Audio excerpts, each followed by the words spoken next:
Hey everyone, welcome back. I'm here to keep you company tonight. If you use this video to drift off to sleep, please tap like, hit subscribe, and drop a comment telling me where you're watching from and what time it is there. I read every single one. Now get comfortable, turn the lights down, and let's begin. My name is Dale Ruiz. I'm 34 years old, and this happened in March of last year, when I drove my RV out into the Panamint Valley in Eastern California and stayed 11 days at a dispersed camping site about 6 miles off Trona Wildrose Road. I'm writing this down because I've told it out loud twice now, and both times I watched the other person's face change into that careful, patient expression people use on someone they've decided is unwell. So I'm going to put it in writing instead, all of it, in order, without leaving out the parts that make me sound crazy, because those are the parts that matter. I bought the RV in January with money from the sale of my house. It was a 1998 Class C, 26 feet, Ford chassis, 140,000 miles on it. Sun bleached down from white to a kind of chalky bone color. The interior smelled like old carpet and mouse poison. I paid $19,000 for it from a man in Barstow who kept apologizing for the water damage over the cab, like he thought I might change my mind. And I remember thinking that I was so far past caring about water damage that it was almost funny. The context, since it matters. My wife and I had been separated for 8 months and finalized in February. Her name is Corinne. There's no villain in that story, which is the part that took me the longest to accept. Nobody cheated. Nobody drank. Nobody hit anybody. We just slowly stopped being able to be in the same room without it costing us something. And one day the cost got higher than either of us could pay. I worked as a journeyman lineman for 11 years for a utility contractor out of Bakersfield, and I was gone a lot. And when I was home, I wasn't really home, and eventually she stopped waiting for me to come back to her in the way that counted. So in March I put in for a leave of absence, packed the RV, and drove out to the desert to be alone on purpose instead of by accident. That's the thing about the desert, that people who haven't done it don't understand. It isn't peaceful. It's indifferent, which is a completely different sensation, and for about a week it was exactly what I needed. I want to say one more thing about myself before I get into it, because it becomes relevant later and I don't want it to look like I'm inventing convenient skills after the fact. 11 years as a lineman means 11 years of working around things that will kill you instantly if you get careless. It means I carry a lot of gear most people don't. A full set of insulated hand tools, a clamp meter, a spool of number 6 bare copper, ground rods, hot sticks, a pair of 30-inch bolt cutters, and 4 different kinds of mirror. Linemen use mirrors constantly. You use them to see the backside of a connection, to check a splice you can't get your head around, to inspect the underside of a transformer bank without dropping the load. I had a telescoping inspection mirror, 2 convex truck mirrors I'd bought as spares, and a rectangular signal mirror from an old survival kit that lived in the glove box and had lived in 3 different vehicles before that. I did not think of any of that as protection. I thought of it as work. I got out to the site on a Sunday afternoon, the 10th of March. The turnoff isn't marked. You come up Trona Wildrose out of Trona, past the old Searles Valley plant with its steam stacks and its sulfur smell, and then there's a wash on the right where the pavement dips and the shoulder crumbles. And if you take that wash and follow the 2-track east for about 6 miles, you come out on a bench of flat hardpan with a view down the whole length of the valley, and the Panamint Range standing up behind it like a wall somebody built to keep the sky out. It's public land. BLM. You're allowed to park there for 14 days at a stretch. No hookups, no water, no bathrooms, no host, no fee, no anything. That's the appeal. You run off your house batteries and your solar and your propane and your fresh tank, and when the fresh tank's empty, you drive back into Ridgecrest and fill up and dump and come back out. There were 3 other rigs out there when I arrived, all of them a quarter mile or more from each other, which is the etiquette. Boondockers are territorial about sightlines. If you can hear somebody's generator, you're too close. I picked a spot at the far northeast corner of the bench, backed in so the door faced south and the big windshield faced out toward the valley, and set my leveling blocks under the right rear. The hardpan out there is hard enough that you don't sink, but it's not level anywhere. And if you don't level a fridge like the one in that rig, it stops absorbing, and you lose everything in it. Took me 40 minutes to get within a half bubble. Then I put out my chair, opened a beer, and watched the light come down the face of the Panamints. And I remember thinking, clearly and specifically that I was going to be okay. I remember that thought. I've gone back over it 100 times since. The first oddity was that night, and it was so small that I dismissed it inside of 30 seconds. My house batteries were dead in the morning. I had two 6-volt golf cart batteries wired in series, about 230 amp hours nominal, and 200 watts of solar on the roof feeding a decent MPPT controller. I had gone to bed with them at 12.7 volts resting, which is basically full. I had run nothing overnight but the propane fridge's control board and a carbon monoxide detector, which together pull maybe half an amp. At 6:40 in the morning, the panel read 10.9 volts. That's not low. That's flat. That's 130 amp hours gone in 8 hours out of a bank that had nothing drawing on it. That's the kind of number you get when somebody leaves a 12-volt winch running. I spent the whole morning on it. I disconnected the negative and put the clamp meter on it looking for a parasitic draw and found 41 milliamps, which is normal. I checked every terminal for corrosion, checked the ground bond, checked the inverter, checked the converter, load tested both batteries individually, and got clean results on both. I put a hydrometer on all 6 cells, and every one of them read within 20 points of the others. There was nothing wrong. The batteries had simply emptied themselves into nothing overnight, and by noon the solar had them back up to 13.2, and everything worked exactly as designed. I wrote it in my logbook. I keep a logbook, an old green Write in the Rain notebook, force of habit from work. And I wrote Bat Bank, 10.9 a.m., no fault found, monitor. And then I made coffee and forgot about it, because in the desert, weird electrical things happen. Sun does things to insulation. Dust does things to connections. You monitor and you move on. That was the 10th. I want you to remember that it started on the very first night, before I'd seen anything or heard anything, because when I try to figure out the moment it decided on me, that's the moment, before I did anything at all. On the 11th, I met Ray and Denise.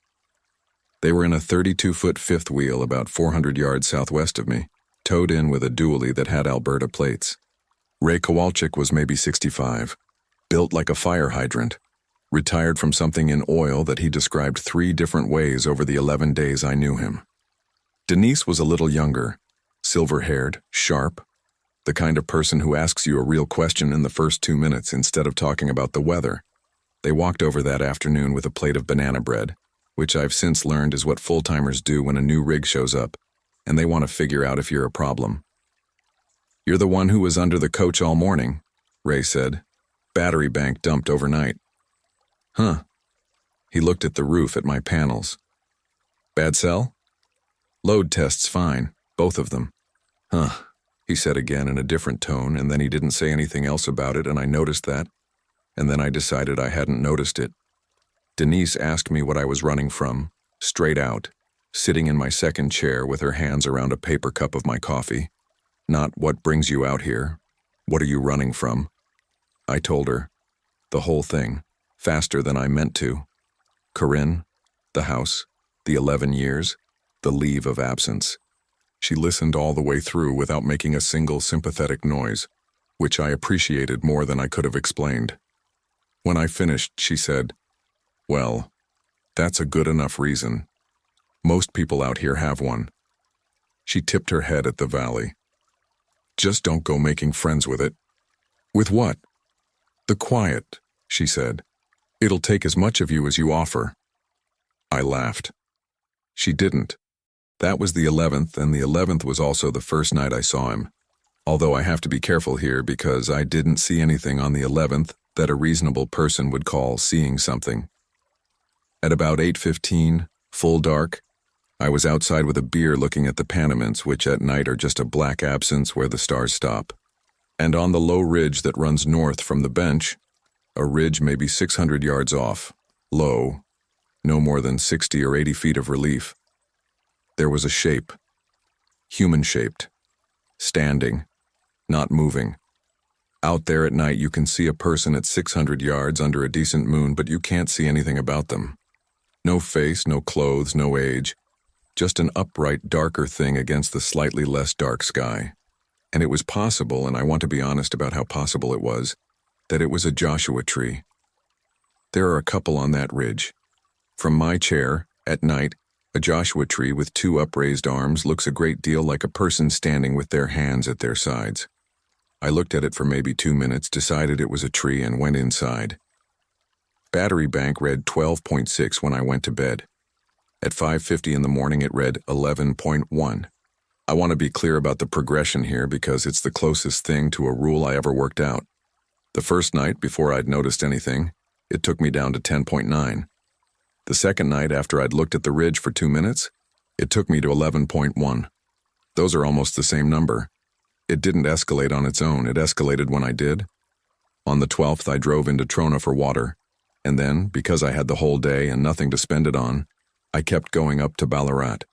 If you don't know it, Ballarat is a ghost town at the base of the Panamints on the west side, founded in 1897, dead by 1917, adobe walls melting back into the ground, a few tin-roofed shacks, and, for about 30 years now, one man living there as caretaker in a trailer next to what used to be the general store.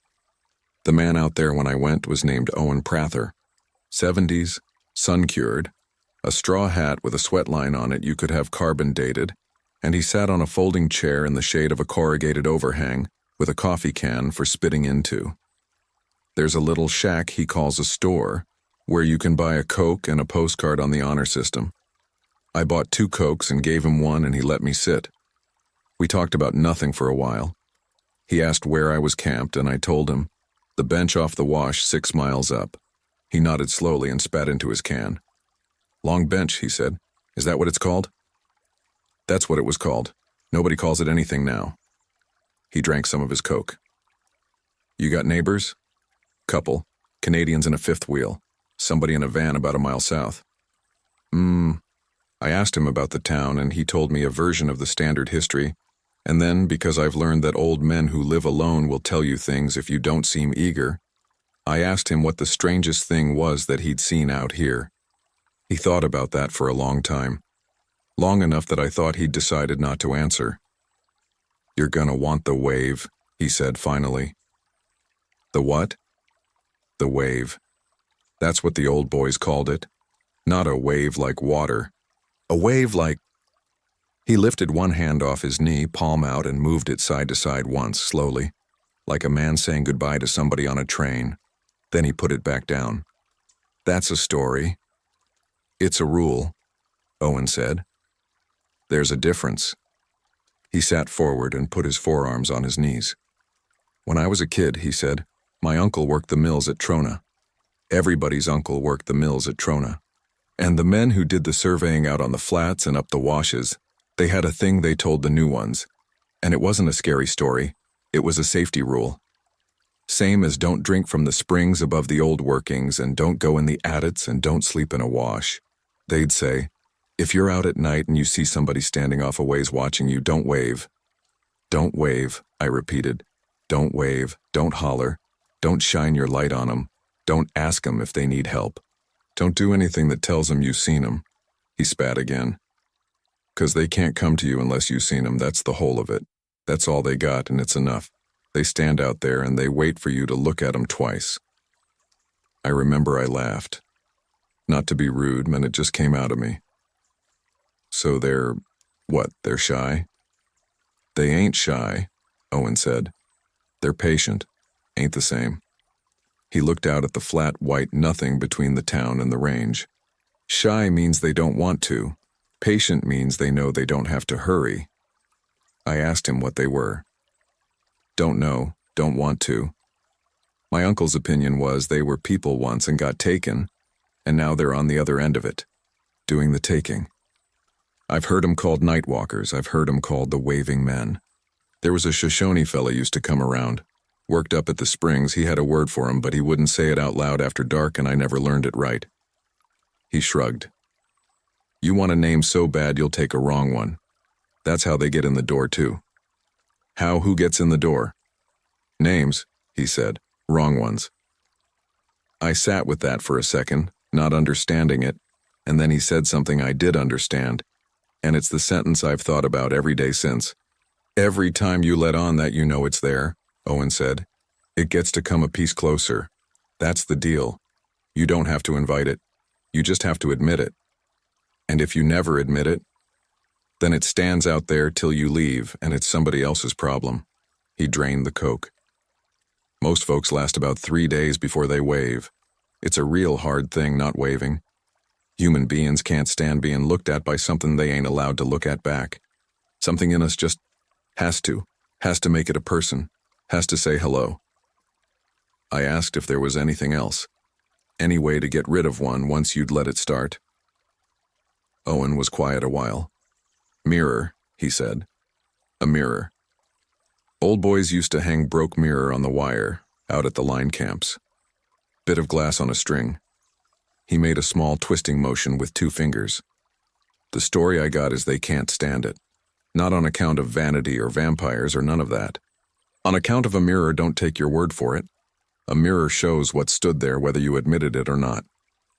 He shrugged again. Might be it's nothing. Might be men just like hanging things up. I drove back to Long Bench in the afternoon with 2 7-gallon jugs of water sloshing in the back and a very specific, very stupid feeling in my chest, which was the feeling of a grown man deciding he was not going to think about something. That night the shape on the ridge was there again, and it was in a different place, maybe 40 yards south of where it had been, which is exactly what you would expect if it had been 2 different Joshua trees on 2 different nights, and I had simply been looking at the wrong one. I did not look at it for 2 minutes this time. I looked at it for about 4 seconds, and then I made myself go inside and read a paperback until I fell asleep. Battery bank in the morning, 12.4 volts. Almost no draw at all. I wrote that in the logbook too. 12.4 a.m. Didn't look. I did not underline it. I didn't want to be the kind of person who underlined it. The 13th is when the physical evidence started, and physical evidence is a different animal than a shape on a ridge, because you can put your hand on it. I found the tracks at about 9 in the morning when I walked out to relieve myself away from camp, which is what you do out there.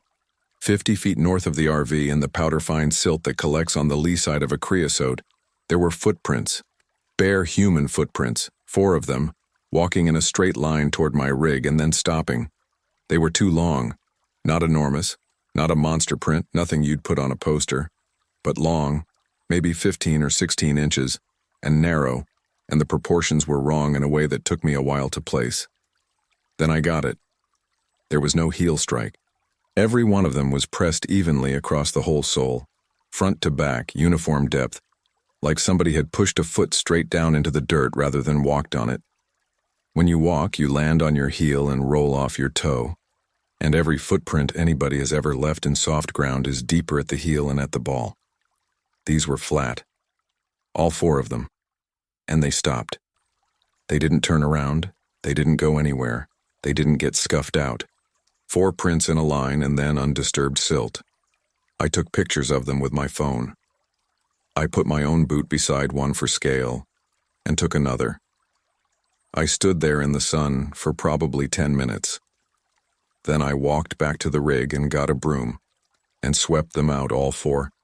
And I want you to understand that at the time this felt like housekeeping and not like anything else.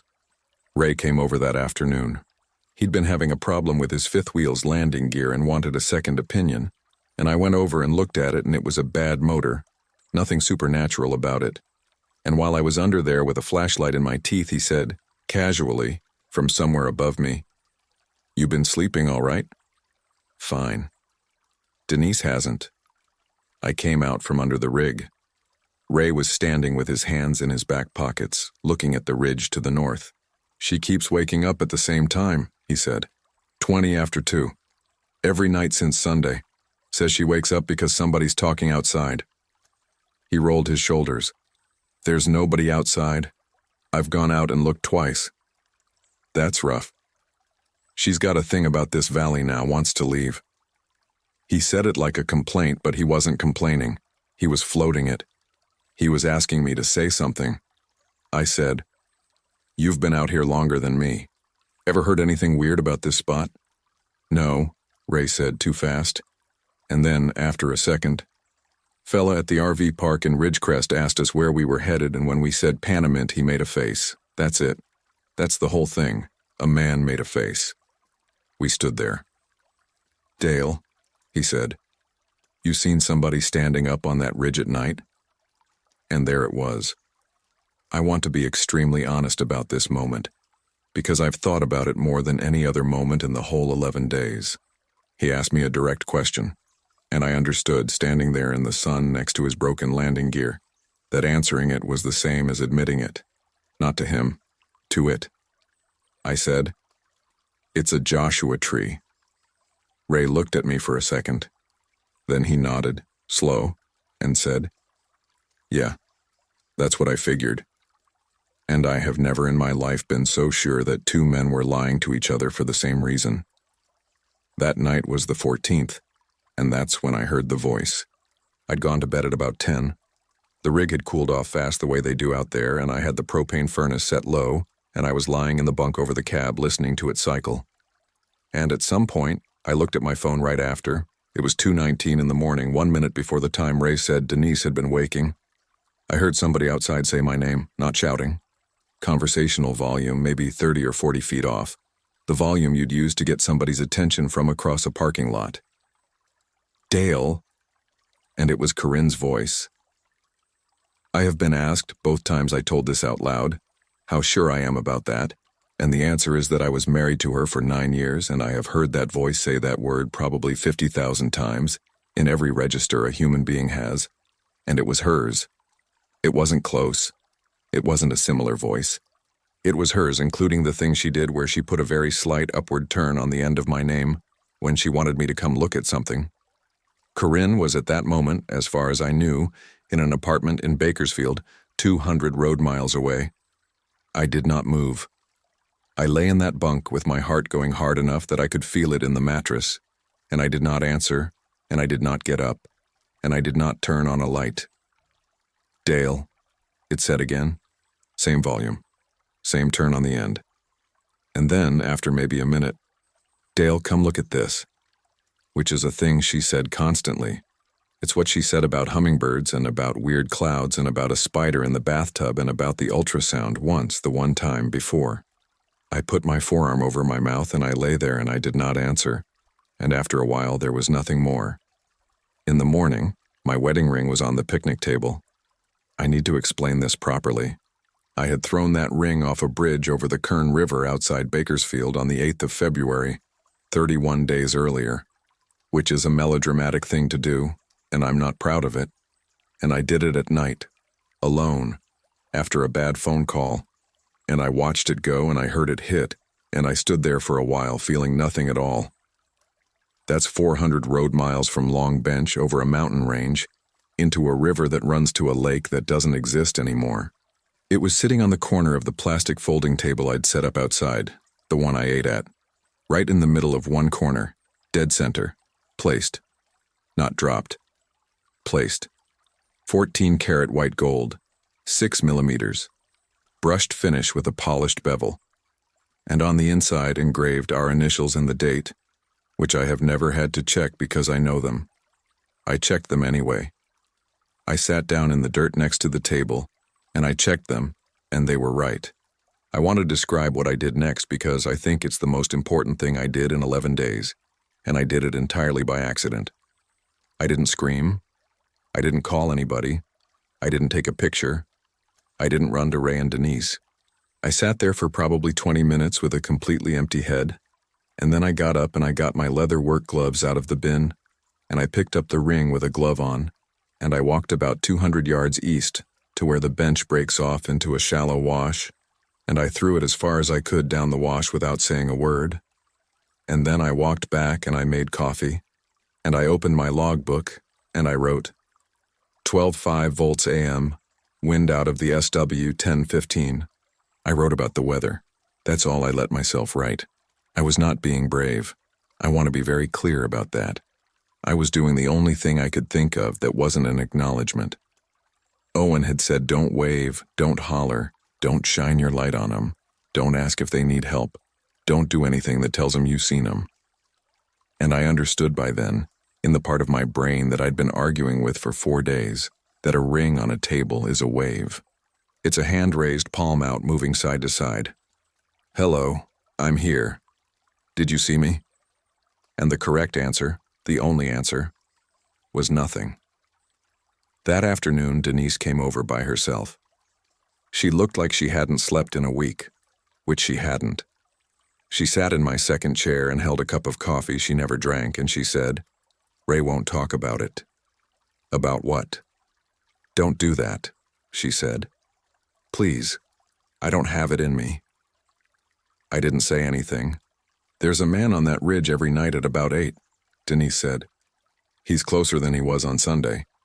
On Sunday, you couldn't have told me it was a person. Now you could." She turned the cup around in her hands. "Last night, he was standing at the edge of our light. Not in it. Right at the edge of where the light quits. And he waved at me. Dale." He lifted up his hand and waved at me like a neighbor. The wind moved some sand across the hardpan. "Did you wave back?" I asked. And I have never regretted a question more because Denise looked at me with her whole face open and said, "Of course I did." I said, "Denise." "What was I supposed to do?" she said, and her voice went up. "It was a person, standing out in the dark, in the desert at night. What kind of person doesn't wave? What kind of person sees somebody out there alone and just pretends they're not there?" She was crying now, and angry about crying. "I'm not going to be that. I'd rather be wrong. I would rather be wrong than be somebody who didn't wave." And that's it. That's the whole trap right there, in one sentence from a good woman. It doesn't want the cruel ones. It can't do anything with the cruel ones. It waits for the ones who can't stand to leave somebody standing in the dark. I asked her to leave, not to leave my camp, to leave the valley. That night, if they could. I told her about Owen and about the wave and about the rule, and I told it badly in a rush, sounding exactly as insane as it sounds written down. And she listened to all of it with her jaw set. "So your advice," she said at the end, "is that if I see somebody out there again, I should ignore them." "Yes. And if it's a real person, a hiker, somebody's kid?" I didn't have an answer for that. I still don't. That's the second half of the trap, and it's better than the first half, because the rule only protects you if you follow it every time. And following it every time means being willing to walk past a real human being dying of thirst in the dark. Denise went back to her fifth wheel. Ray waved at me from the awning as she came up. I didn't wave back, and I felt like garbage about it. That was the 14th of March. On the morning of the 15th, the Kowalczyk's fifth wheel was still there, and they weren't. I noticed at about 7 because their generator hadn't run. Ray ran his Honda every morning at 6:15 for 2 hours to top off, regular as a shift whistle, and the silence woke me up the way a stopped clock wakes you up. I walked over. Truck was there. Chairs were out. There was a paperback face down on one of the chairs with the spine cracked, and a coffee cup on the fifth wheel step with about an inch in it, cold, with a skin on it. The door was unlocked. I knocked for a long time and then I opened it. Nobody. Bed unmade on both sides. Her reading glasses on the nightstand. His phone on the counter, plugged in at 100%. 2 jackets on the hooks by the door. Both pairs of their outdoor shoes were sitting on the mat inside the door, side by side, toes out, the way you leave them when you've come in for the night. The propane furnace was still running. The fridge was cold. I stood in their doorway for a long moment and I did something that I think saved my life, although I'll never be able to prove it. I did not call out their names. I wanted to. Every reflex I have wanted to stand in that doorway and shout, "Ray, Denise," into the empty rig and then out into the desert. That's what a person does. That's what a decent person does. I closed the door and walked back to my rig and sat down and shook for about 10 minutes. Then I got in the cab and turned the key. Nothing. Not a click. Not a dashlight. Nothing. I got out and opened the hood and the chassis battery had been disconnected. The negative cable was off the post, laid neatly to the side, not corroded off, not vibrated off. Unbolted. The 10mm nut was sitting on the battery tray next to it. I put it back on and tightened it and turned the key, and the engine started fine. Then I turned it off and I went around the rig and I checked everything methodically. the way you check a job site, and I found 3 more things. The shore power cord, which I wasn't using because there was no shore power, and which lives coiled in a compartment, had been uncoiled and laid out on the ground in a line running north from the rig, about 25 feet of it, dead straight, pointing at the ridge. The propane valve on the driver's side tank had been opened all the way and then closed a quarter turn, which is a thing nobody does by accident. And in the silt behind the rig there were tracks again, not 4. I counted 41 before I stopped counting. All of them that same flat, heelless, too-long print, and they went around the RV. Around it. A complete circuit, twice, tight to the body, closer than a person could comfortably walk. I went and got my telescoping inspection mirror. I don't know exactly why. I'd like to tell you I had a plan and a theory. What I actually had was Owen's voice saying a mirror, don't take your word for it, and a pair of hands that needed something to do. The inspection mirror is a 2-inch round mirror on a telescoping wand, the kind that extends to about 30 inches. I got it out of the tool bin and I extended it and I stood behind the rig in the middle of all those tracks, and I held it out to the side at arm's length, and I looked into it, aimed back over my own shoulder at the desert. There was a man standing 11 feet behind me, in the mirror. I want to describe this exactly. In the mirror there was a man standing in the flat morning sun, 11 or 12 feet back, dead center behind me, in perfect focus, with the ridge visible past him. He was tall. He was wearing something dark and layered that hung wrong, and I couldn't see his face, not because it was blurred or absent or any of that, but because it was tipped forward, chin down, like a man looking at his own shoes. And when I turned my head, and I turned my head fast before I could think, there was nothing there. Empty hardpan and my own footprints and a creosote bush 40 feet out. I looked back into the mirror. He was still in it. Same place. Same distance. Chin down.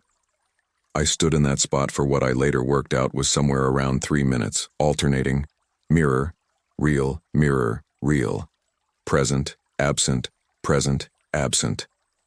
My hand was shaking so hard the image jumped, and on about the 6th or 7th time in the mirror he lifted his head. I didn't see the face, I want to say that clearly because it's the thing people always ask and I've never been able to give them anything. I closed my eyes. I closed my eyes like a child and I collapsed the mirror against my chest and I walked to the door of my RV with my eyes shut, feeling along the side of the coach with my free hand, and I got inside and locked the door. That was about 8:40 in the morning on the 15th of March. I did not go outside again until it was over. Here's what I did instead, and it's going to sound like the actions of a man having a breakdown, and I've made my peace with that.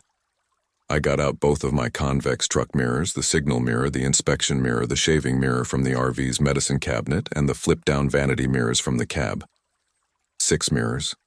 And I set them up around the inside of the coach so that between them I could see, without moving from the dinette, every window and the entire perimeter of the rig from about waist height up. I taped the convex mirrors to the inside of the windshield at the corners with gaffer's tape, angled outward. I zip-tied the inspection mirror to the curtain rod over the dinette. I set the signal mirror on the sill of the window over the sink, propped against a can of beans, and then I sat at the dinette with my back to the wall and I watched the mirrors. I want to explain why, because the reasoning matters and it's the only real idea I had in 11 days. Owen said they can't come closer unless you admit you've seen them. Every acknowledgement is a step. Everything that had happened, the ring, the voice, the tracks, the shore cord laid out pointing at the ridge, was a demand for acknowledgement. It was escalating because it was running out of patience with subtlety, and the escalation would keep going until I broke and shouted at the dark, or turned a light on it, or waved. But a mirror isn't an acknowledgement. A mirror is a piece of glass that reflects whatever is there, whether you believe in it or not. Looking in a mirror isn't me saying I see you. It's the mirror saying it. And a mirror can't be lied to, and it can't be polite, and it can't be talked into anything. I don't know if that's how it works. I have no idea if any of that is how it works. But it's what I had. The day went. The sun came around. Nothing came in the mirrors. At about 4 in the afternoon, a white BLM truck came up the 2-track and a ranger got out. His name was Teague. Late 30s, sunglasses, that flat federal politeness. He knocked on my door and I opened it about 6 inches and I must have looked like hell, because his hand went to his belt in a small, professional way. He said somebody in Ridgecrest had a welfare check request on a Ray and Denise Kowalczyk. Family up in Canada hadn't heard from them since a scheduled call the night before. I told him their rig was there and they weren't. I told him about the shoes by the door and the phone on the charger and the cold coffee. I told him about my chassis battery being disconnected and the shore cord laid out on the ground. He wrote it all down. He was good about it, actually. He took it seriously. He went and looked at the fifth wheel. He called it in. And by 6, there were 2 more trucks and a county deputy out there. And then he came back to me and asked, in a completely different tone, whether I'd seen anybody. And I stood in my doorway and I understood that answering that question honestly, out loud, at dusk, standing in the open, was the single most dangerous thing I could do. I said, no. Teague looked at me for a long moment. Mr. Ruiz, he said, if there's something you're not saying because you think it sounds crazy, I've worked this district for 6 years. I've heard crazy. And I wanted to. God, I wanted to. That's the third half of the trap, if you want to know. It isn't just that you want to wave at the lonely figure in the dark. It's that you want so badly to be believed. You want to say the sentence out loud to a person with a badge and have him write it down and make it real. I said, no, nothing. I'm sorry. He gave me his card and told me to sit tight and they'd be working the area with a helicopter in the morning. He asked if I wanted to relocate to the campground down in Panamint Springs. I said I'd be all right. He looked at me like he didn't believe that either, and then he drove away. Full dark came at about 7:30. I sat at the dinette with the lights off, because with the lights on, all I'd see in the windows was myself. And I watched 6 mirrors. At 8:04, there was a man on the ridge. I could see him in the convex mirror taped to the upper corner of the windshield, tiny, upright, standing. At 9:15, he was at the bottom of the ridge. At 10:40, he was about 150 yards out, standing on the flat. I did not look at him directly, not once. That was the discipline, and it was the hardest thing I have ever done with my body. Everything in a human nervous system is built to snap your eyes onto a threat, and I sat at that table for 6 hours with my head pointed at a piece of wood paneling and my eyes on a 2-inch circle of glass. At 12:50 in the morning, he was at the edge of the site, past my chair, maybe 30 feet from the coach. At 1:30, the RV started to talk. I don't have a better word. There was a knock on the sidewall single at about head height, then another one further back. Then a slow drag down the aluminum 3 or 4 feet, the sound a wet palm makes on sheet metal. Then Corinne said, "Dale, I'm cold." Right outside the door. Not 30 feet. Right outside the door, at conversational volume, 2 feet of aluminum and fiberglass between us. "Dale, please, it's so cold out here." And I sat there. "Dale," she said. "Dale, I know you're mad at me, but it's so cold and I don't know where I am." I have to tell you the next part, and it's the part I don't like. At some point in the next hour, the voice changed. It stopped being Corinne. It became Denise Kowalczyk saying that Ray had fallen and she couldn't get him up. Then it was Ray saying his chest hurt. Then it was Owen Prather, of all people, saying he'd run his truck into the wash and did I have a chain. Then it was a child. A little girl, maybe 5 or 6, crying, saying she couldn't find her mom. That one lasted about 40 minutes. And then, around 3 in the morning, it did the thing that I think about most, the thing that convinced me it had been listening to me for 6 days and knew exactly what it was doing. It said in Corinne's voice, softly, the way you'd say it in a hospital hallway, "Dale, it's okay. It wasn't your fault. That's what I'd wanted somebody to say to me for 11 months. That's why I was out there in the first place. And I put my forearm across my mouth like I had on the first night, and I bit down on it hard enough to break the skin, and I watched the mirrors, and I did not answer. At about 3:40 it stopped, and in the convex mirror taped to the upper corner of the windshield, I watched a shape detach itself from just outside my door and walk out into the flat, and stop about 40 feet off, and turn around, and stand facing me. And I looked at it in the mirror for a long time. Not directly, In the glass, I don't know what it did. It didn't move again while I was watching. At some point around 5 in the morning, I fell asleep sitting up at that dinette, which I would not have believed was possible. And when I woke at 6:20, the sun was coming up gray behind the Argus Range, and there was nothing out there. I started the engine on the first turn. I did not go outside to take down the leveling blocks. I drove off them. I left my chairs, my table, my mat, my water jugs, and about $400 of gear sitting in the dirt on Long Bench, and I drove out that 2-track at 15 miles an hour with a chair strapped under the rear bumper, somewhere making a noise like the end of the world. And I did not look at the ridge. And I made the pavement at Trona Wildrose at 7:04 in the morning on the 16th of March. They never found Ray and Denise. Not that spring, not since. The official theory, which Teague told me over the phone in April with the very careful voice of a man reciting something he'd been given, is that they went for a walk at night, got disoriented, and went into one of the old workings up the alluvial fan. There are hundreds of unmapped shafts up there, some of them 400 feet deep, most of them not on any map. It's a real thing that really happens. It's a completely reasonable explanation. It doesn't explain the shoes on the mat inside the door. The photographs are the part that made me stop telling this to people. I took 11 pictures with my phone in those 6 days. 4 of the footprints, 3 of the shore power cord laid out on the ground, 2 of the disconnected battery cable, 2 of the ridge at dusk. 9 of them are gone. Not deleted. I can see them in the library, with the correct timestamps and the correct GPS coordinates and the correct file sizes, and every one of them opens as a gray rectangle with a small, broken image icon in the middle. My phone was never wet, never dropped, never off that ridge without me. I paid a data recovery place in Bakersfield $240 to look at it, and the technician told me the files were structurally intact and contained no image data, which he said he had never seen before and could not account for. 2 survived. One is a picture of my boot next to a flat, heelless 16-inch footprint in gray silt. You can see the tread of my red wings clearly. You can see the print is real and pressed into the ground and casting a shadow. It proves absolutely nothing to anybody, because the internet is full of pictures like that and most of them are made with a piece of plywood.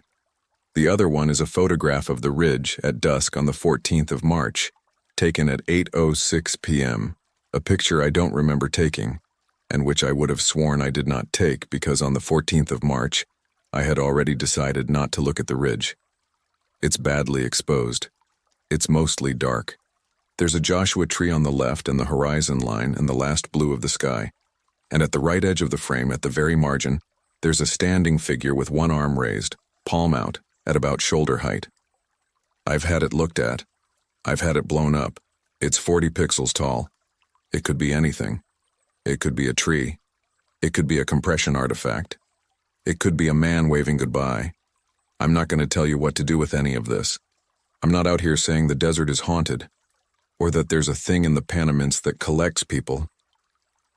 I don't know what happened. I know what I saw in a 2-inch inspection mirror on a March morning, and I know it wasn't behind me when I turned around, and I know it was still there when I looked back. But if you take one thing from this, take the rule, because the rule costs you nothing. If you're out somewhere far from a road at night, the desert, the high country, a national forest, a dirt pullout on a gravel road in the middle of nowhere, and you see somebody standing off at a distance, not approaching, not calling out, just standing there watching your camp, go inside. Don't wave. Don't shout. Don't put a light on them. Don't ask if they're okay. Don't be a good person about it. Don't be the kind of person who can't leave somebody standing in the dark, because most of the time out there, at that hour, at that distance, in that particular kind of stillness, the reason a person is standing that far off and not saying anything is that they are waiting for permission. And the only permission they need is for you to say hello. I still have the mirrors, all 6 of them. They're in a milk crate in the closet of my apartment in Bakersfield, and I haven't been able to make myself throw them out. And I haven't been able to make myself hang one up either. And about the ring, since somebody always asks. In August, I moved into the apartment. I unpacked the last box on a Sunday, the kitchen box, and at the bottom of it, under the dish towels, there was a small, dark shape. And I stood in my kitchen for a while, and then I picked it up. 14-karat white gold, 6 millimeters, brushed finish with a polished bevel, our initials on the inside and the date. I didn't check them this time. I put it in an envelope, and I sealed the envelope, and I put it in a coffee can, and I put the coffee can on the top shelf of the closet next to the milk crate with the mirrors in it. Because here's the thing I've worked out. In 11 months of not sleeping well, it didn't get me. I'm reasonably sure of that. I never waved, I never answered. I never said a name into the dark. And on the morning of the 16th, I drove out of that valley without ever once looking at the ridge, and whatever stood 40 feet off my door and used my wife's voice to offer me absolution did not get to come any closer than that. But it knows where I live now, and it's patient. Owen was very clear about that. Shy means they don't want to. Patient means they know they don't have to hurry. So I don't go camping anymore, and I keep the blinds shut on the north side, and when I'm driving home at night on 178 and my headlights sweep past somebody standing at the edge of the shoulder in the dark, out past the last streetlight, with one hand starting to come up, I keep my eyes on the road. Every time. No exceptions. Even when it's a kid. Even when it's raining. You want to know what it costs to survive something like this? That's what it costs. Every single time for the rest of your life you have to be the person who drove past. My name is Renata Doyle. Most people call me Ren. I'm 39 years old, and this happened in October of 2 years ago, in the Nantahala National Forest in the mountains of western North Carolina, about 9 miles up Old Highway 64 past Rainbow Springs, on a Forest Service road that doesn't have a name on any map I've ever seen, only a number. I'm writing it down because there's a thing on my body now that I can't explain, and because a man named Emmett Shook is dead, and because the report the Forest Service filed says he died of natural causes at the age of 68, which is true, and which is also the biggest lie I've ever seen written on a piece of paper. I need to give you 2 facts about me before I start because both of them matter at the end. The first is that I'm a farrier. I shoe horses for a living, and I've done it for 16 years. I trained under a man in Aiken, South Carolina named Curtis Pell, who worked show hunters for 30 years, and who told me on my first day that the whole trade comes down to one thing: hitting a target the size of a dime exactly, 1,000 times a day, while a 900-pound animal that outweighs you 6-to-1 decides whether it likes you. I carry a 2-pound rounding hammer that I've had since 2011. The handle's worn down to the shape of my hand. I've driven probably 400,000 nails with it, and I can put it on a spot the size of a shirt button in the dark, and I know that sounds like bragging, but it isn't. It's just the job. That's the trade. Precision in a small place under pressure. The second fact is that in August of that year, my mother died. Her name was Adeline. She was 74. She had ALS for 2.5 years, which is a disease that takes a person apart in a specific order, and I was her primary caregiver for the last 14 months of it, in her house in Greenville. And if you've done that, you already know everything I'd need 3 pages to explain. If you haven't, I'll just say this.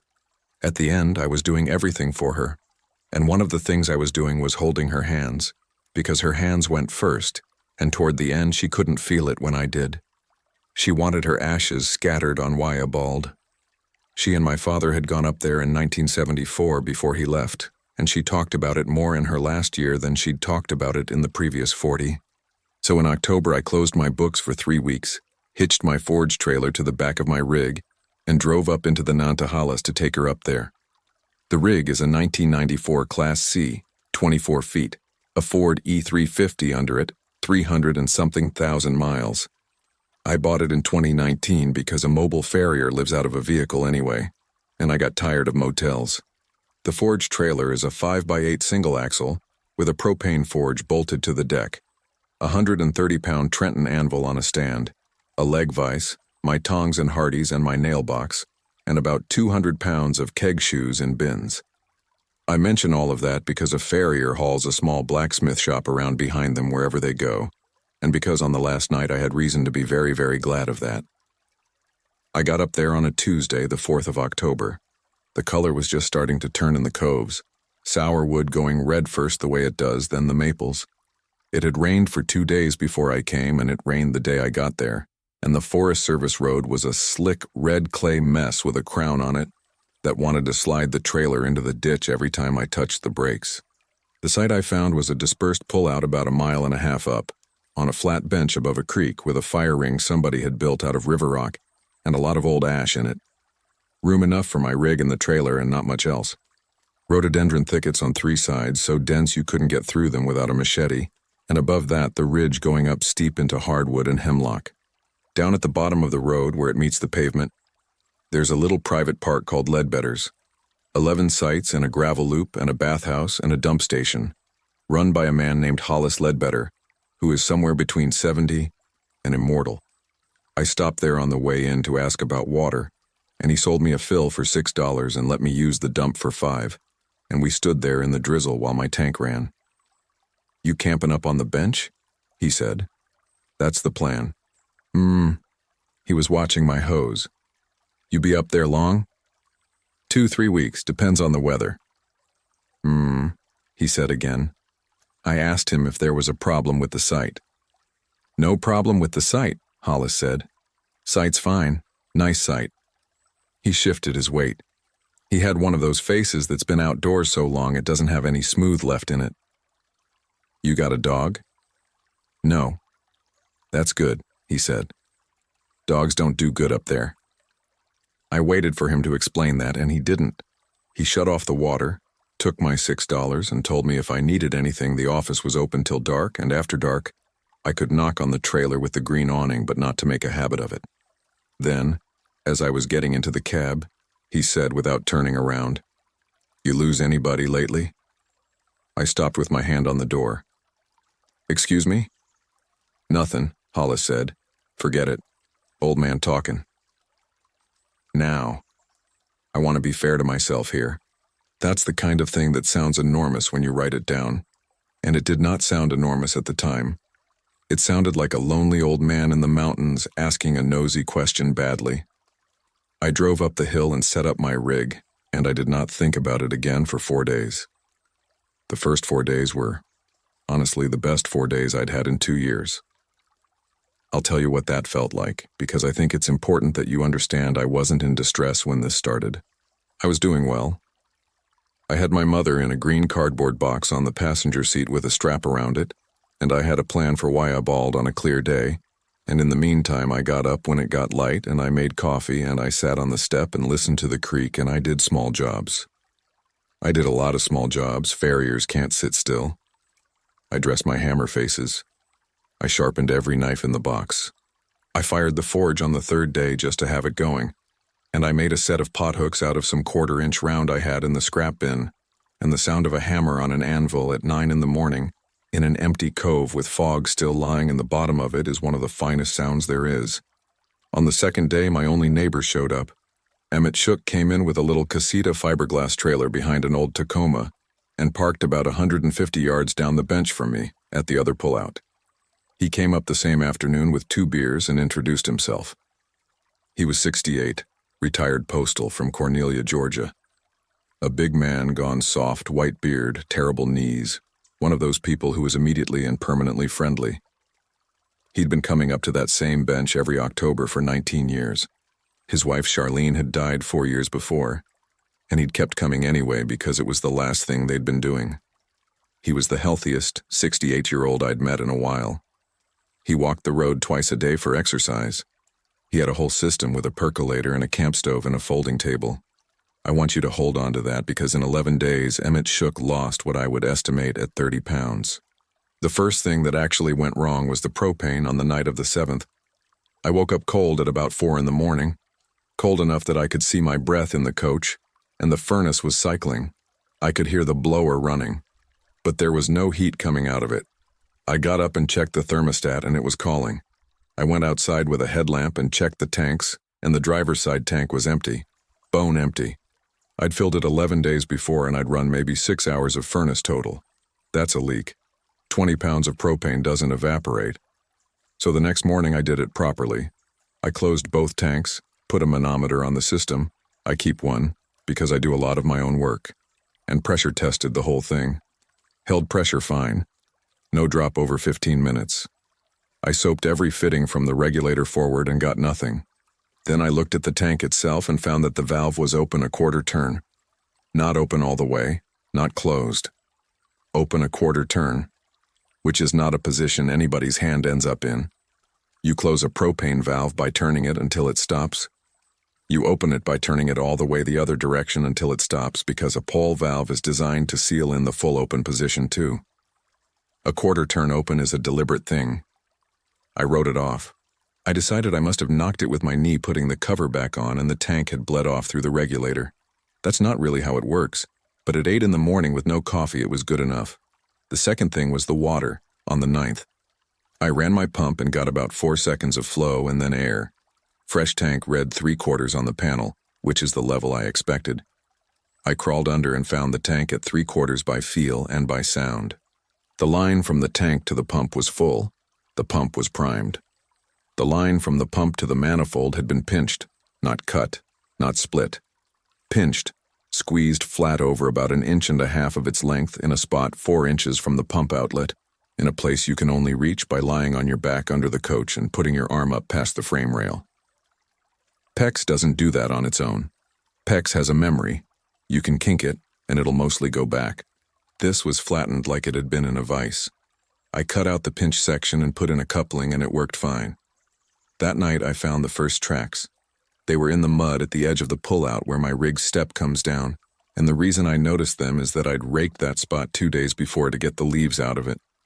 It was clean mud, bare feet, adult but small. I put my own boot next to it, and it was shorter than my boot, maybe a size 6-7. The prints came up out of the rhododendron on the north side, crossed to my step, and went back into the rhododendron. And they were wrong in a way that took me a long minute to see, and when I saw it I sat back on my heels in the mud. The right print was deeper, not a little deeper, substantially. On the left print you could see toes and a heel and a decent arch. On the right print, the front of the foot had gone down into the clay maybe 1.5 inches further than the left, and there was a gouge past the toes, a straight, narrow furrow, a 1/4 inch wide, 4 inches long, running forward out of the print like something had been dragging. Now here's why that stopped me cold, and it's the farrier thing. My entire job is reading how a body puts weight on the ground. When I walk up to a horse, I don't look at its face, I look at how it's standing, because a horse tells you everything through weight distribution. An animal that's carrying something heavy on one side loads that side. An animal that's protecting a foot unloads it. You can read lameness out of a hoof print in soft ground from 20 feet away, and I have done exactly that 1,000 times. Whatever made those prints was carrying something heavy in its right hand, heavy enough to shift its whole load, and it was letting the end of that thing drag in the dirt. I took 4 pictures. I got the broom and I swept the prints out, and I went inside and locked the door and slept badly. On the 10th, I drove down to Aquone. There's a store there that's a bait shop and a hardware store and a deli counter all at once, run by a man named Junior Ammons and his wife. I went in for a propane fitting and a can of PB Blaster, and I ended up standing at the counter for 40 minutes. Junior's maybe 60, big hands, base boat cap. He asked where I was camped, and I told him the bench up FS Road past Rainbow Springs, and he did the same thing Hollis had done. A small pause, a small nothing on his face. "You got a neighbor up there?" he asked. "Fella in a little egg trailer?" "Emmett. Comes every year." Emmett shook. "Yeah." Junior rang up my fitting. "Tell him Junior said hey." Then he said, "How's he look to you?" I said, "What do you mean, how's he look?" "Ain't nothing." He put my stuff in a bag. Then he leaned on the counter and lowered his voice about 6 inches, even though there was nobody in the store but his wife back at the deli slicer. "You ever hear of somebody going thin?" "Going thin?" That's what my grandmother called it. Somebody goes thin. They ain't sick. Doctor can't find nothing. They just start going down. Get cold all the time, get tired. Start forgetting little stuff first, then big stuff. 6 weeks, 8 weeks, they're gone. He straightened up. Happens up in these coves ever so often. Always in the fall. My grandmother lost a brother that way in 1951, and she never once called it a sickness. What did she call it? Junior looked at me for a second. She called it being at, he said. I laughed. He didn't, and then I stopped. You want the real thing? He said. You go talk to Wilma. Wilma Otter. She's usually at the co-op over in Cherokee on a Wednesday, sometimes Thursday. She's the one knows it right. I just know what my grandmother said, and my grandmother was a mean old woman who'd tell you anything. He handed me the bag. But you go on and look at Emmett before you decide I'm crazy. I looked at Emmett that evening. He'd lost weight. I hadn't noticed it happening because I'd seen him every day, which is exactly how it works. You don't see the thing you look at daily. But I made myself look, the way you look at a horse you're evaluating, and his belt was in 2 holes further than it had been on the 4th. His face had gone slack under the beard. There were dark half-moons under his eyes. And he was cold. He had a wool blanket over his knees at 58 degrees at 4 in the afternoon in the sun. You feeling all right, Emmett? Fighting something, he said. Been fighting something about a week. Can't get warm to save my life. He laughed. Getting old, Ren. Don't do it. I asked if he'd been eating. He thought about it. Actually stopped and thought about it for probably 15 seconds, and then said, in a slightly different voice, You know, I don't believe I have. And then he said something that put ice down the back of my neck. Charlene's been coming by, he said. I said, What? My wife. He was looking out at the creek. Been coming by in the evenings. Sits right there in the other chair. We just talk. He smiled, and it was the loveliest and most terrible thing I've ever seen on a person's face. I know how that sounds. I'm not confused. I know she's passed. But she's been coming by, and I'll tell you the truth, I don't much care what it is. It's the best I've felt in 4 years. I said, Emmett. Don't, he said, still pleasant. Please don't. Let me have it. I drove to Cherokee the next morning, which is about an hour and 20 minutes over the mountain on 74, and I found the craft co-op, and I found Wilma Otter. She was maybe 80. She was sitting at a table by the window working white oak splits for a basket, soaking them in a pan, and she had a pair of reading glasses down on her nose and hands that moved without her watching them. I felt like an idiot. I want to say that. I stood there in a shop full of tourists holding a coffee, and I did not know how to open my mouth. What I finally said was, Ma'am, a man named Junior Ammons in a quone said I should ask you about somebody going thin. Wilma Otter did not look up from the split she was pulling. Junior Ammons, she said. That boy's grandmother owed my aunt $11. Then she set the split down and looked at me over the glasses, and she looked at me for a long time. Not at my face exactly, at me, up and down, the way you look at a horse. Sit down, she said. I sat. Where are you camped? I told her. Who died? She said. That's how she asked it. Flat, like asking my name. And I told her about my mother, and about the box on the passenger seat, and about Waya bald, and about the 14 months in the hands. I hadn't told anybody the hands part. It came out of me sideways, and I had to stop in the middle of it. Wilma listened all the way through. Then she said, And your neighbor. He lost somebody too. His wife. 4 years. And the man at the store. And the man at the campground, everybody up in there is carrying a hole. She picked her split back up. That's how she picks. She don't go where there's nothing to get in through. I said, Who does? Utlanta, Wilma said. She said it the way you say a word you don't enjoy saying. In English, people call her Spearfinger. That's a poor translation, but it's the one that stuck. What it actually means is closer to, she has it sharp, or the sharp one. She wet another split. She's old. Older than what people mean when they say old. She was here before us, and she'll be here after. And every so often she comes down into a cove where there's people, and she stays a while. I asked what she was. I'm going to tell you the parts that matter, Wilma said. And I'm not going to tell you the parts that don't belong to you. And you're not going to push me about it. That's the arrangement. Yes, ma'am. Her skin is stone. She said it without any drama at all. Not like stone. Stone. It don't cut and it don't burn, and a knife will turn on it, and a bullet will come off it and hit whoever's standing behind. Men have tried. It's a waste of a good bullet and sometimes worse. Her right hand's got one finger on it that isn't a finger. It's long and it's sharp, and the old people said it was flint, and I've heard obsidian, and I don't think anybody living knows. That's the thing she uses. She goes in under the ribs on the right side, low, and she takes the liver out, and she does it so quick and so clean that the person don't know it happened. I said, "They don't die?" "Not right then." Wilma looked out the window. "That's the ugly part. They walk around. They talk to their family. They go to work. They don't feel a thing because she don't leave a wound worth feeling, just a little place like a scratch. And then, over about 6 or 8 weeks, they get cold, and they get tired, and they can't eat, and they get thin, and their mind goes soft, and then they die. And everybody says, wasn't that a shame he went so fast at the end?"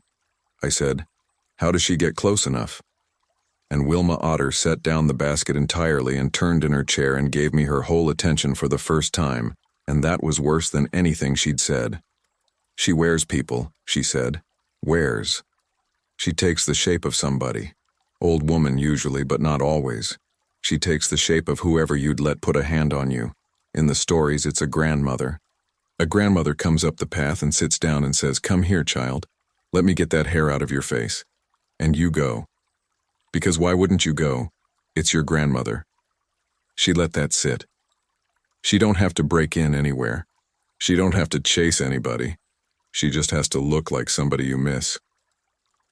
I couldn't say anything for a second. I was thinking about Emmett saying, "Let me have it." "How do you tell?" I said. "How do you know it's not them?" "3 ways, and only 3 that I know," Wilma said, and she held up fingers as she went. 1, she can't get the hands right. She can get the face, she can get the voice, she can get how somebody stands and how they laugh. Hands she can't do. They'll be wrong somehow. Too smooth or too big, or the nails wrong, or she'll keep the right one out of sight.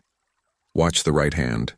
If somebody who's dead comes and sits down with you and keeps their right hand in their lap or behind them or in a pocket, you get up. 2, she don't cast a shadow the same. It's there, but it's short, like the light's coming from somewhere else. 3, she paused. She sings when she's hunting and thinks she's alone. Low, to herself, over and over, same few words, like a woman working. If you hear an old woman singing to herself out in the woods where there's no reason for a woman to be, that's the last warning you're going to get. I asked her, and I felt absurd. I felt like a child asking a bedtime story to have a good ending. I asked her whether there was anything you could do. "There is one thing," Wilma said. "One, and it's not much. Her heart's not in her chest." I said, "What?" "Her heart is in her right hand." She held up her own right hand palm toward herself and closed it slowly into a fist. "In the palm, under the fist. That's the only soft place on her. Everything else is stone and might as well be a mountain. In the old story, they dug a pit and covered it over and got her to fall in it. And the men stood around the edge and shot arrows into her for an hour, and every one of them broke on her. And a little bird come and lit on her right hand, over and over, and they didn't understand it.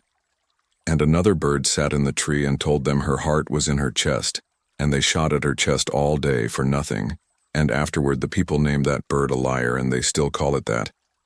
But the little one that kept landing on her hand, the chickadee, that one was telling the truth the whole time, and folks just weren't listening. So somebody finally put an arrow through her hand and she came apart." I said, "Came apart how?" "Stone," Wilma said. "Just stone, and then not even that." She went back to her basket. I sat there. "You'll want to know if I believe it," she said after a while without looking up. "I'm not going to tell you that either. What I'll tell you is this. My mother would not go up a certain draw off the Nantahala from the time she was 9 years old until the day she died at 91. And she was not a superstitious woman, and she never once told me why. That's what I've got." I stood up to go, and she said one more thing. "You carry your mother in that vehicle?" "In a box, on the seat." Wilma Otter nodded slowly. "Then be careful, daughter," she said. because you have set out a plate. I got back to the bench a little before dark on the 11th, and Emmett's Tacoma was gone. Not gone. His casita was still there, his chairs were out, his percolator was on the table, just the truck was gone. I figured he'd driven down for groceries. I found the deer at about 8 the next morning. It was maybe 60 yards up the old skid trail that runs off the north side of the bench, a yearling doe, lying on her side in the leaves. And what stopped me was that she looked fine. She wasn't torn up. There was no throat wound, no belly opened, no drag marks, no scavenging yet, even though she'd clearly been there overnight. A coyote-killed deer or a bear-killed deer looks like what it is from 30 yards. I walked up on her and knelt down. There was one wound on that entire animal, low on the right side, up under the last rib, angled forward and up. A slit, about 2.5 inches long, very clean, no tearing at the edges. Not a bite, not a bullet. It looked like it had been made with a chisel. I did the thing you're not supposed to do, and I put on a glove and opened it up enough to see. The liver was gone. Everything else was there, undisturbed, tidy. The abdominal cavity had been entered through a 2.5-inch slit, and the liver, which in a yearling deer is about the size of both your hands together and has to be cut free at 3 attachments, had been removed through that slit, without disturbing anything else, without the animal having been opened up. And there was almost no blood. Not on the leaves, not in the cavity. Maybe a tablespoon. I want to tell you what I did next because it's the moment I stopped being a person who was on vacation. I stood up, and I walked a slow circle around that deer at about 15 feet, looking at the ground, and on the uphill side I found 2 bare footprints in a patch of black leaf mold, left and right, the right one deeper, and past the toes of the right one, a straight, narrow furrow 4 inches long. I went down to Ledbetter's, and Hollis was in the office, and I told him about the deer and asked him to look at it with me. He said no. He said it fast and flat. No. Not I'm busy. Not that's odd. No. I said, Hollis, has something like this happened up here before? And that old man put both hands on the counter and leaned on them, and he said, 1986, boy named Delmar Cabe and his daddy. 1999, a woman in a van out of Ohio. They found her truck at the trailhead and never did find her. 2009, my own brother-in-law went thin over the winter, and the doctors down in Franklin put 4 different names on it, and not one of them stuck. He straightened up. 1986 was the last time I went up that road past dark, and I'm too old to start again. You want to camp up there? That's your right. It's federal ground, and I don't own it. But don't ask me to come look at nothing. I said, then why'd you sell me the water? Because you'd have got it somewhere, Hollis said, and because I asked you if you'd lost anybody, and you didn't answer me, and that told me all I needed. Emmett's truck came back that night around 10. I heard it come up the road. I looked out the window and saw his headlights swing into his pull-out and then go out. The next morning his percolator was cold and his door was shut and he didn't come out all day. I knocked at 3 in the afternoon and he opened it a crack. He looked like a different man, gray in the face, and his eyes had gone flat and glassy, and he had 2 blankets on. Emmett, I'm taking you to a hospital. No. He smiled. I'm fine, just tired. Charlene's coming by later. He started to shut the door and then stopped, and for about 2 seconds something else came up behind his face, something scared and awake, and he said very quietly, Ren, her hands are wrong.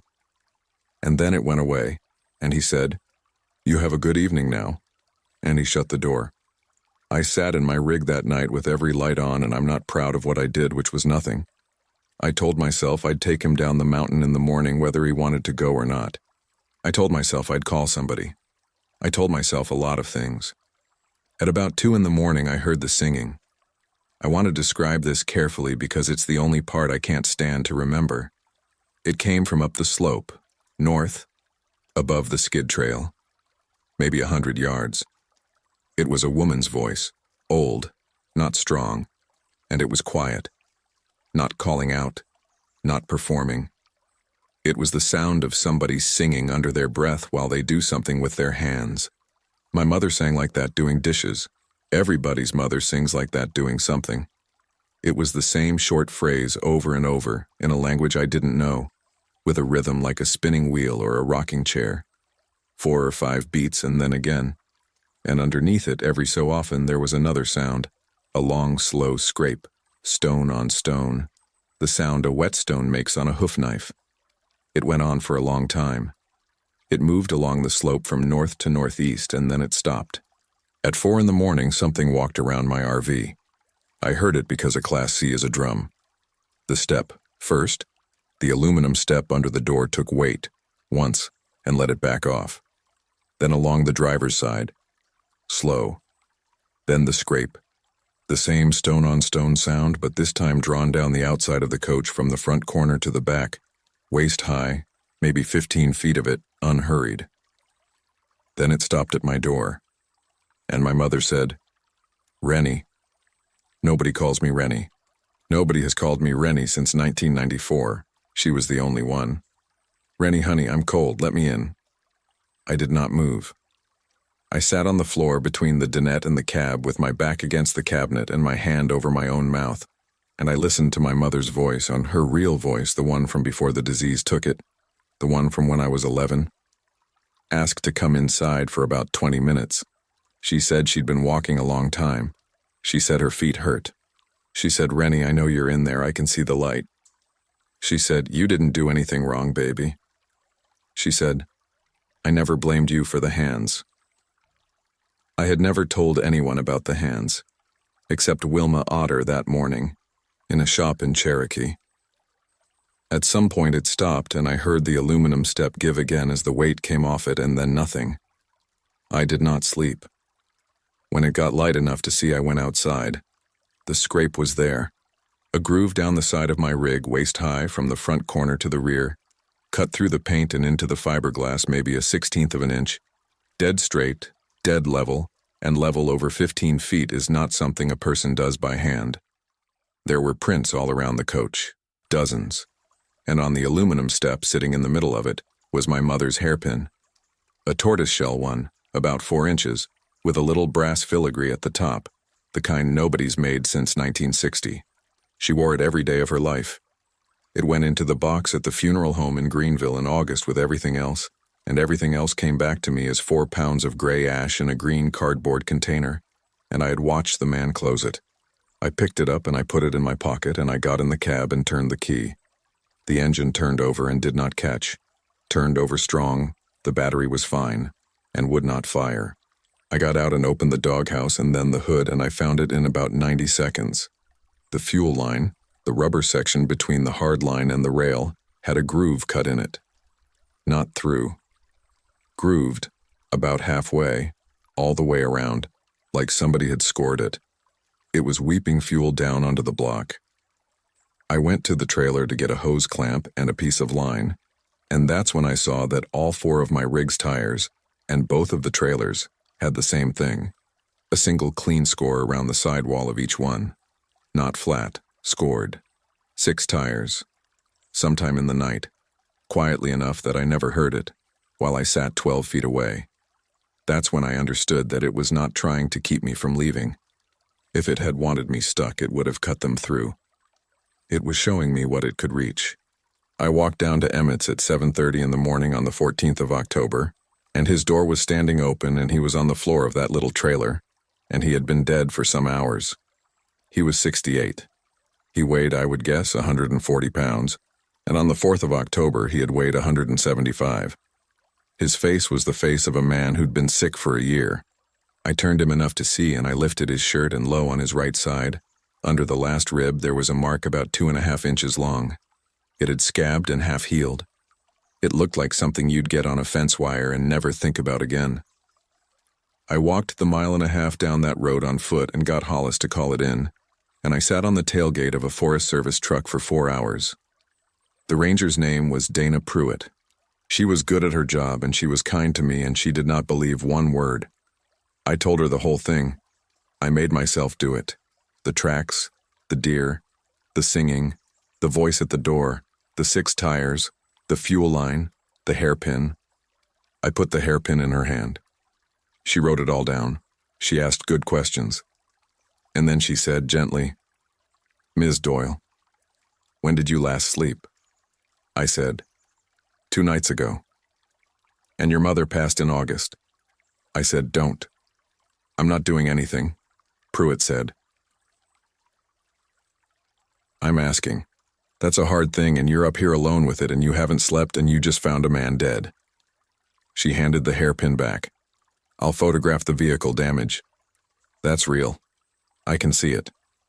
But Ms. Doyle, I have to tell you that a man in his 60s who's been losing weight for 6 weeks and lives alone and dies in a camper is not a suspicious death. That's a Tuesday. That's the most ordinary thing in this whole district." The county medical examiner's finding was cardiac arrhythmia, secondary to unspecified cachexia and dehydration.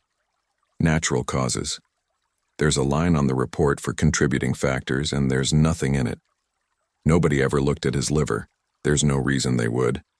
You don't send a 68-year-old man to a full autopsy because he was thin. I stayed 1 more night. I've been asked why. The honest answer has 2 parts, and the first part is that I couldn't leave. My rig wouldn't run, I had 6 scored tires, and the closest tow that could take a Class C was coming out of Franklin the next afternoon. The second part is that I had figured out by then that it was not going to matter whether I left. It had my mother's hairpin out of a sealed box. It knew about the hands, which I had said out loud one time in my life, in a craft shop 60 road miles away. It had been in my camp every night for a week and I had never once heard it come. Distance was not a thing it was subject to, and I had 400 miles of dark highway between me and my house, and I would have to stop for fuel, and I would have to sleep sometime. So I set up. Here's what I did, and I'd like you to understand that I did it the way I'd shoe a difficult horse. Calmly, in order, with the tools I actually had, because panicking with a hammer in your hand is how people lose fingers. I lit the forge at 4 in the afternoon, and I let it run.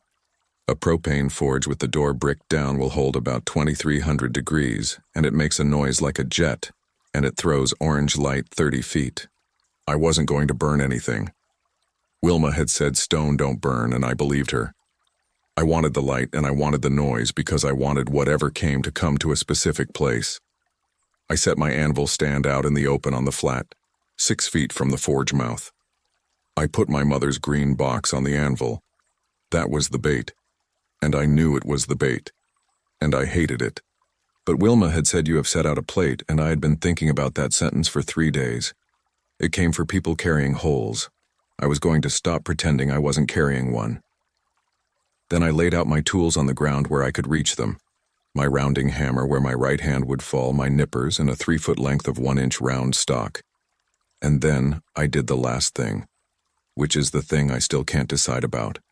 I took the pair of convex mirrors off my rig, the ones that clip over the factory mirrors for towing, and I unclipped one and wedged it into the crotch of a rhododendron at the edge of the pullout, angled so that from where I'd be standing at the anvil, I could see the whole dark side of the site behind me. I don't know why. I'd like to say it was a plan. I think really it was that I wanted to be able to look at something without turning around. It came at about 9:40. I didn't hear it. I was standing at the anvil with the forge roaring, and I looked up into that mirror, and there was a woman standing at the edge of the light. She was my mother. I need you to understand that this was not a resemblance. That was Adeline Doyle, 74 years old, in her gray wool coat with the good buttons, the one we buried her in, standing at the edge of my firelight with her white hair coming loose the way it did at the end of the day. That was my mother's actual face. That was the small forward tilt of her head she'd had all my life. She said, "Rennie." And every single thing in me wanted to go to her. I want to be extremely clear about that, because I've heard people say they'd have known, they'd have felt something wrong. There was nothing wrong. It was perfect. It was the most beautiful thing I have ever seen, and I had to hold the edge of that anvil with my left hand to keep my legs under me. "Rennie, honey, look at you. You've gotten so thin."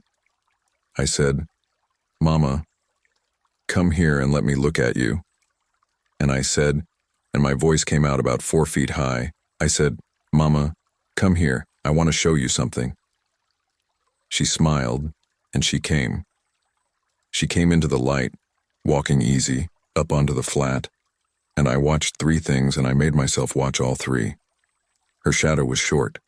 The forge was throwing light hard from her left and her shadow lay about a third of the length it should have, like the light was coming from up above her instead. Her left hand was out where I could see it, and it was my mother's hand exactly, the ring and the knuckles and the age spots, and her right hand was behind her hip. She came up to about 4 feet from me on the other side of the anvil, and she looked down at the green cardboard box sitting on the face of it, and she said, in my mother's voice, with real sweetness, "Oh, Rennie, what have you got there?" And I picked up my hammer and I said, "Mama, give me your right hand." She stopped. Everything about her stopped, not like a person stops, like a picture stops. And for about a second and a half, nothing on the whole bench moved except the forge. Then she brought her right hand out from behind her. I'd been braced for it and it still nearly finished me. The arm was my mother's arm, and the wrist was my mother's wrist. And where the hand should have been, there was a hand, mostly in the shape of a hand, but the color was wrong. Gray-green, matte, no shine to it at all, dry. And on it there were 4 fingers and a thumb, and then off the outside one more thing that was as long as my forearm, and tapered, and black, and it had a shine on it that the rest didn't, and the last 4 inches of it were dulled and scuffed from dragging.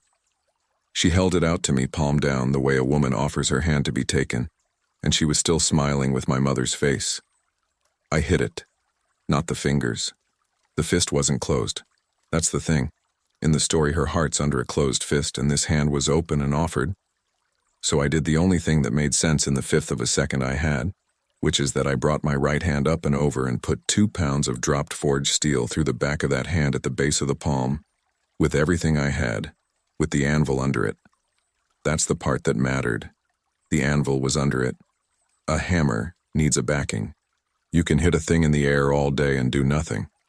She'd put her hand out over the face of a 130-pound Trenton anvil, and I put the hammer down onto it, and there was nowhere for it to go. It did not feel like hitting a hand. It felt like hitting a river cobble on concrete, a hard, dead, ringing shock that went up my arm to the shoulder and numbed my fingers. And it cracked. She screamed. I'm not going to try to describe that, and I'm not going to try very hard to remember it.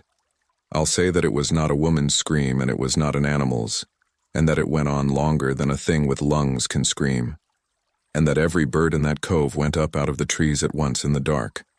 She jerked the hand back and I saw a line running across the back of it, black and open, and inside the line there was nothing that looked like meat. I hit it again. She was pulling away and I stepped in and hit it a second time on the same line, and this time it went, and the hand came apart in pieces the size of gravel, and the arm above it went white all at once. White and dry and crazed all over like the glaze on an old plate, and she looked at me. My mother's face, up close, 18 inches away, looked at me with an expression I had never once seen my mother wear, and there was nothing in it but astonishment. Then the face went too. She came apart standing up, not like a body falls, like a chimney comes down, a fast, sighing, shouldering collapse straight into itself, and the coat went down empty on top of it, and there was a sound like a wheelbarrow of gravel going out onto a driveway, and then it was quiet, and there was a heap of gray stone on the ground at my feet about the size of a bushel basket, and the wool coat lying over it, and the forge roaring, and me standing there with my hammer. I want to tell you about the bird because it's the part nobody believes and it's the part I'm surest of. While I stood there, and I stood there a long time, a chickadee came down out of the rhododendron and landed on the horn of my anvil, about 10 inches from my hand. It was full night. Chickadees do not fly at night. It sat there and looked at me with its head over, and it made that small 2-note noise they make, twice, and then it went back up into the dark. I got the tow at 2 the next afternoon. I told the driver I'd hit a stump, and he told me a long story about a man who'd done worse. Before I left, I went back out to the flat with a shovel. The stone was still there. All of it, in a heap, under my mother's coat. And I want to be precise. It was not rock from that cove. That whole country is metamorphic, schist and gneiss, layered, sparkly with mica. This was gray and even and dense like limestone, and there is no limestone within 40 miles of that bench. I shoveled about half of it into a 5-gallon bucket, and then I stopped, because it had started to go. It was crumbling. Under my hands, in the daylight, it was going from stone to gravel to grit to something like dry mortar dust, and it was doing it at about the speed you'd watch frost go off a windshield. By the time the tow truck came up the road, there was nothing on that flat but a gray stain in the leaves about 6 feet across. The coat went too. I saw it happen. Gray wool with good buttons, and the wool went dull and then thin, and then it was fibers, and then it was nothing. And the 4 buttons dropped down into the leaf litter, and I dug for 2 minutes and never found one. The bucket had about 3 inches of gray dust in it when I loaded it in the rig. 3 days later, at my place in South Carolina, the bucket was empty. Not spilled. Empty and dry and clean, like it came from the store. The photographs, you'll have guessed. I took 19 pictures over 11 days. The tracks, the deer, the scrape down the side of my coach, the 6 scored tires, the fuel line. I had video too. I'd set my phone on the picnic table on the last night, propped against a can, recording, for 4 hours, because I'm not stupid, and it recorded the whole thing. There is no video file. There is a 4-hour gap in the library between 6:12 p.m. and 10:40 p.m. on the 14th of October that contains nothing at all, and my phone's storage says those 4 hours worth of gigabytes are still in use by something the operating system won't name. Of the 19 photographs, 17 open as gray rectangles. One that survived is a picture of the doe. It's just a dead deer and leaves. It could be anything. The other one I have printed and in a drawer, and I take it out about once a month. It's a picture I did not take. Its timestamp is 9:44 p.m. on the 14th of October, which is the middle of the 4 missing hours, and its orientation is wrong for a phone on a table, and there's no camera on that phone that could have made it. It's the convex mirror in the rhododendron. You can see the whole site in it, curved, the way a tow mirror curves everything. The forge is a white blur on the left. You can see my back, the whole back of me, standing at the anvil, in my leather apron, my right arm raised. And you can see, 4 feet in front of me, on the other side of the anvil, a woman in a gray coat with her hand out. You cannot see her face. In the picture, in the mirror, the head is turned away. But the mirror was behind me, and she was facing me. In that photograph, her face is turned away from a mirror that is at her back, which means she is looking away from a thing that was in front of her. And there is nothing that was in front of her except me. I have thought about that photograph for 2 years, and I have exactly one theory, which is that a mirror shows you what is actually standing there. And what was actually standing there did not have a face at all, and the face I saw was only ever in my head, put there because I would have let it get close. Here's why I wrote all this down. Emmett Shook's death certificate says natural causes, and it will say that forever. And there is a woman in Ohio whose family stopped looking in 2001, and there was a boy named Delmar Cabe in 1986. Nobody's going to reopen any of it, and I'm not asking anybody to. But I know some things now that cost a good man his life to learn, and they don't cost you anything to hear. If you're camped somewhere back in the mountains, the Nantahala, the Pisgah, the Smokies, the Cahutas, anywhere back in a cove where the road turns to dirt, and somebody comes up to your fire in the evening who cannot possibly be there, look at their shadow first. Then watch the right hand.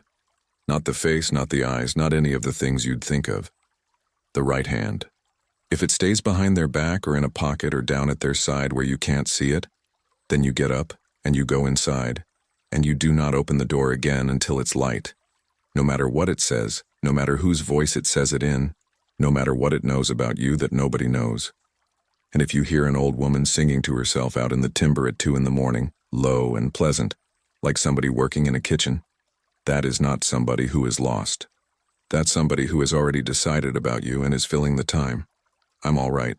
That's what I say when people ask. I went back to work in November, and I've shod horses every week since, and my hands are steady. But I've never taken my mother up Wyabald. She's still in the green box in the cabinet over the dinette, and every October I tell myself I'll do it in the spring, and every spring I tell myself I'll do it in the fall. And there's a mark on me. It's low on my right side, under the last rib about 2.5 inches, healed over into a thin white line. I don't know when I got it. I have gone over that whole 11 days 100 times, and there is no moment where anything touched me. I've had it looked at. A dermatologist in Greenville said it's an old scar and asked me how I got it, and I said I didn't remember, and she wrote PT unsure of etiology, and that was the end of it. I'm not thin. I eat fine. I'm warm. But every few weeks I put my hand on that white line in the dark, and I lie there and I think about Emmett Shook saying it's the best I've felt in 4 years. And I think about how nobody who goes thin ever knows they're going. And I think about the fact that I never actually saw a wound on her either. I think about how a thing made of stone came apart in a heap on the ground and turned to dust in a bucket in 3 days. And how the only real proof it was ever there is a photograph of a woman with no face reaching for me, and a line on my ribs I can't account for. And a chickadee that landed on my anvil at 10 o'clock at night in the dark, and looked at me, and told me the truth. There are places up in those mountains where people have not been welcome for a very long time, and the mountains have never once been unclear about it. We're the ones who keep deciding it must have meant something else. My name is Sabino Cruz. I'm 46. This happened in November of last year, on a piece of private ranch land about 11 miles south of Terlingua, Texas, off a caliche road that runs down toward the river between Big Bend National Park and Big Bend Ranch State Park, in a stretch of country that has no cell service, no power lines, no houses, and no reason for anybody to be in it. I'm putting it in writing because my nephew is dead and because the Brewster County Sheriff's Office has it down as an accidental drowning in the Rio Grande, and because I signed a statement in a substation in Alpine that says, I don't know how he got in the water. That statement is true. I want that on the record. Everything in it is true. It just isn't all of it. I have to give you some background or the rest won't sit right. I was born in Presidio and raised half in Presidio and half in Ojinaga on the other side, which is how a lot of people from that stretch of border were raised. My grandmother, my mother's mother, was named Euphemia Zamaripa, and she lived to be 94, and she never once in her life slept with a window open. I spent 22 years as a heavy equipment operator, mostly scrapers and excavators on highway jobs from El Paso to Del Rio, and I retired early in my 40s with a back that clicks and a settlement that wasn't much but was enough. My wife Idalia teaches 4th grade in Fort Stockton. We have 2 grown daughters. And we had my nephew Beto, Norberto Cruz, my brother Rudy's boy, who was 26 years old and who came to live with us in the spring of that year because he'd gotten out of an inpatient program in San Angelo, and my brother had washed his hands of him for the 3rd and final time. I want to say something about Beto before I say anything else about him, because I know how this is going to look on paper. Beto was a good kid. He was funny in a way that made grown men laugh in spite of themselves. He was gentle with animals. He was 294 days clean when we drove down there, and he carried the chip in his wallet, not on a keychain, because he said a keychain was for people who wanted to be asked about it. He also had, from about 19 years old, what 3 different doctors had eventually settled on calling a schizoaffective disorder, and he took 2 medications for it every morning and every night. And when he took them, he was fine, and when he didn't, he was not. I need you to know that I know that.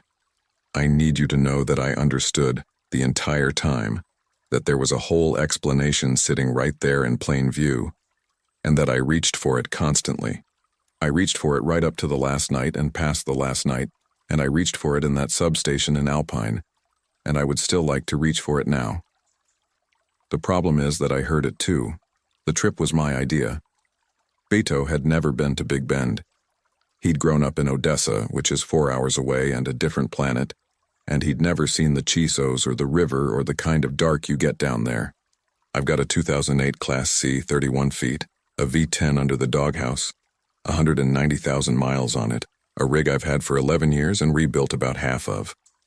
I know that vehicle the way you know a tool you've used for a decade. We had a place to go too. A man I worked with for 6 years named Chuy Delgado has a brother-in-law who leases a piece of ranch land down there, about 900 acres of creosote flat and rim rock running down toward the river. And there's an old windmill and a stock tank and a flat spot where a house used to be, and Chuy called and got us permission for 2 weeks and the gate combination. We left Fort Stockton on the 12th of November. Idalia stayed home. School year. It was going to be me and Beto for 2 weeks, and I'd like to be honest about why. I wanted uninterrupted time with him. He'd been quiet since he'd come to us, polite and quiet, the way somebody is when they're staying in a house they don't believe they get to stay in. We stopped in Terlingua for ice and beer for me and Topo Chico for him, and we went down through Study Butte and turned off on the Caliche and ran 11 miles south, and we opened a gate with a chain and a combination lock, and we drove another 2 miles, and we set up in the flat by the old windmill at about 4 in the afternoon on a Sunday. I want to describe where we were, because it matters. There is nothing there. I mean that as a description, not a complaint. From that flat you can see maybe 18 miles in 3 directions, and in that 18 miles there is not one light, not one structure, not one road. The Chisos are up to the northeast, blue and folded. To the south, the ground breaks up into arroyos and then goes down to the river, which you can't see from the flat but which is about 2 miles as the crow flies. Across the river is Coahuila and the Sierra del Carmen, standing up like a wall. At night out there, with no moon, you cannot see your own hand. The sky is so thick with stars that it has texture. It's the darkest place I've ever been, and I've worked night shifts in country most people never see. The windmill was an old air motor, 20-something feet with about half its blades left. It didn't pump anymore. The tail was rusted stuck. But the tower was solid and the ladder was solid. I mention the windmill now so you know it was there from the beginning. The first 4 days were exactly what I'd hoped for. We fished the stock tank, which had catfish in it somehow. We drove into the park one day and went up to the basin and walked the window trail, and Beto took about 400 pictures on his phone. We cooked outside every night. I'd brought a disco, which is a plow disc on legs that you cook on over wood the way everybody down there cooks. And we ate fajitas and beans, and we sat out with the fire and talked more in 4 days than we'd talked in the 8 months he'd lived in my house. He told me things about the program in San Angelo, about the 2 years before that, which were worse than his father knew, about a girl in Odessa named Marisol who he'd hurt badly and never apologized to and thought about every day. On the 4th night he said, "Tio, I think I'm going to be okay." And I said, "I know you are. And I want to tell you that I believed it completely, because I did." The first thing that went wrong was on the 5th night, the 16th, and it was a bird. We were sitting out at about 9 and something big went over the fire. I felt it before I saw it. There was a pressure change and the fire flattened out and leaned, and then a shadow went across the flat ground beyond the fire ring. And then I looked up and saw the underside of a bird passing maybe 20 feet up. I want to be careful describing this because it's the thing everybody wants me to have exaggerated. Big Bend has great horned owls. It has barn owls. It has a few other things. A great horned owl has a wingspan of about 4 to 5 feet, and the biggest owl in North America might get to 5.5.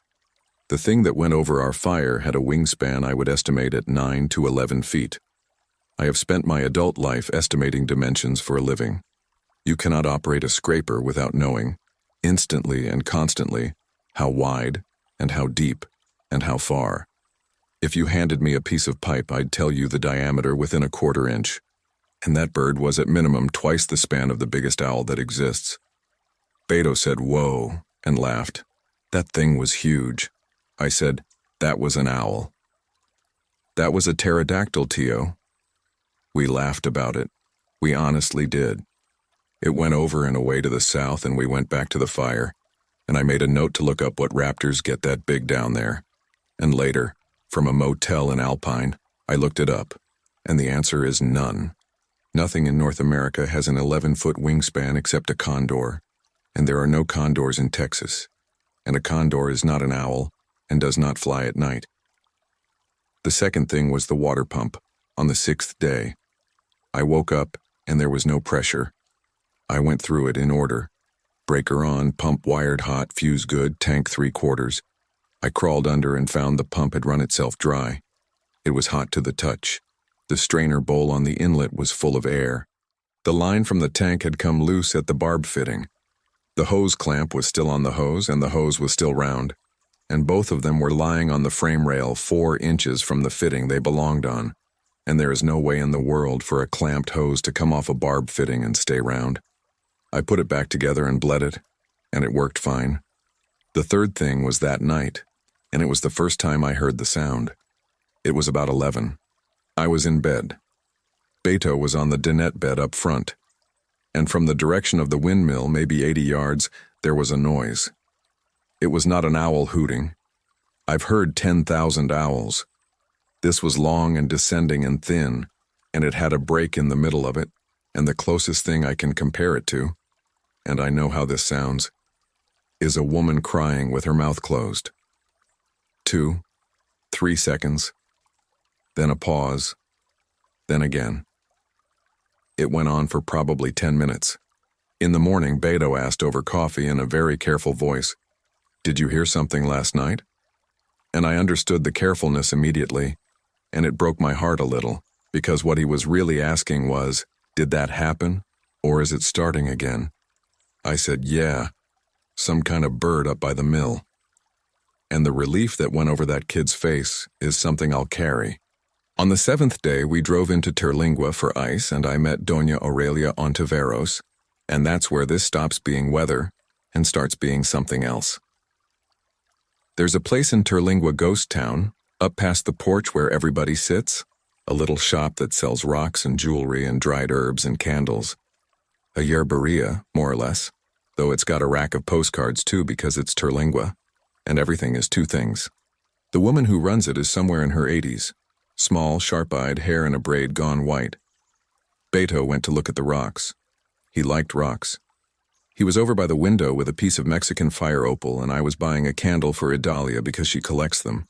And Doña Aurelia said to me without any preamble in Spanish, "¿Dónde están acampando?" I told her. South of the road, past the Delgado gate by the old mill. She put my candle down on the counter and did not push it toward me.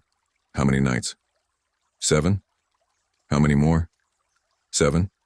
And she looked past me at Beto over by the window and she said, "That one? Is he yours?" "My nephew. He's sick," she said, not unkindly. "In the head. Not now, but he has been, and he will be again if he stops the medicine." I said, "How do you—" "I'm 83 years old and I've been doing this a long time, and it's not magic, senor. It's a face." She pushed the candle toward me finally. "Has anything come at night?" I stood in that shop for probably 5 seconds, deciding whether to be the kind of man who answers a question like that. I said, "There's a bird." Doña Aurelia closed her eyes. "Sit down," she said. "No, outside, not in here. Send him to look at the rocks in the other room." We sat on 2 plastic chairs in the shade of her porch with the whole Chihuahuan desert going away in front of us, and she talked for maybe 20 minutes. And I'm going to give you as much of it as I can remember straight. "You know what a lechuza is," she said. "An owl." "That's the word for owl. That is not what I'm asking." She had her hands in her lap. "Where's your family from?" "Presidio. Ojinaga." "Then you know. Don't make me say it like a tourist." And I did know. Of course I did. Every single person raised in that country knows. It's the thing your grandmother says when a bird sits on the fence. Ay, esa lechuza. It's the story about the big owl that isn't an owl. That's a woman who made a bargain, that comes at night and calls to people and takes them. I'd heard it my whole life the way you hear about a chupacabra, as furniture. "My grandmother," I said, "wouldn't sleep with a window open." Your grandmother was correct. Doña Aurelia adjusted herself in the chair. "Now, listen, because people get this wrong, and getting it wrong is how they end up in the newspaper. It is not a demon, it is a woman. That's the first thing and the most important thing. It is a woman who was once exactly like anybody, and who traded, and the trade was that she got something she wanted very badly, and she gave up the part of her that was a woman all the way through. Now she has that shape sometimes, and the other shape sometimes, and the other shape is bigger than anything God made. She can be killed. Ordinary things kill her. That's the second thing, and people don't believe it. She's not a spirit, she's not a ghost. She doesn't go through walls. She's an animal with a woman inside it, and a shotgun will do what a shotgun does. And she can drown, and she can burn. If she could just come in and take you, she would have already. So she has rules. She has limits, Doña Aurelia said. Rules are what you have. Limits are what she has. Don't confuse them. I asked her what the limits were. She can't come through a door that isn't opened, she said. Not can't like a vampire in a movie. She's not asking permission from God. She's not strong enough. She has feet like a bird and hands like a woman, and she can't work a latch and she can't break steel. If you're in a house or a truck or one of those campers with the door shut, she can circle you all night and do nothing but make noise. So she opens it a different way. She makes you open it, she said. That's the whole of what she does. Everything else is decoration. How? And here Doña Aurelia leaned forward and put a finger on my knee. She calls in a voice you cannot leave outside. She sat back. It's not a trick voice. It's not close. It's the voice of your mother, of your child, of your wife, of the man you owe. Whoever you would open a door for at 3 a.m. without thinking about it. And it will not say anything frightening. That's how you know. It will say something ordinary and pitiful. I'm hurt, I'm cold, I can't find the truck, ayuda me. And your hand will be on the latch before your head catches up. I said, and if you don't open it? Then she works on you. She'll be at it for hours. She'll go around and around, she'll cry. And here's the thing that gets people, senor. She'll get it slightly wrong. She'll say a name a little off. Or she'll say something the person never would have said, and you'll notice. And then you'll think, that's because she's hurt. That's because she's confused. That's because she's dying out there and I'm sitting in here. Her mouth went thin. The wrongness doesn't save you. The wrongness makes it worse. Because now you're arguing with yourself. I asked if there was anything you could do besides sit there. 3 things, Doña Aurelia said. And I'll tell you them in order of how much I believe them. The first is that she doesn't like light. Not fire. Light, a lot of it, all at once, in her face. Same as any owl. It won't kill her and it won't send her away, but it will make her break off. My mother's brother turned a truck's lights on one and it went up off the ground so fast it took the hat off his head. The second is salt and iron. People will tell you 100 versions. I'll tell you the version I've actually seen. A line of coarse salt across a threshold and a piece of iron on the sill. I don't know why. I've seen it work and I've seen it not work, and I don't know the difference. And the third. She stopped. I waited. The third is knots, she said. Knots. 7 knots in a cord, and you hang it in the doorway or in the window or on the gate. I must have made a face because she made one back. You want to laugh, go on. I said I wasn't going to laugh. It's the oldest one, she said. Older than the salt, older than anything else I know. And the reason for it is the only reason in all of this that has ever made sense to me. She turned in her chair to face me. She has to undo them. She has to. She cannot leave a knot alone. Whatever it is that's inside that bird, it has some kind of, I don't know the word in either language, a compulsion. She'll come to the door, and she'll find the cord, and she will stop everything she's doing, and she'll work on those knots with those woman's hands one at a time, and she'll take as long as she takes. So it doesn't stop her. No, Doña Aurelia said. It spends her.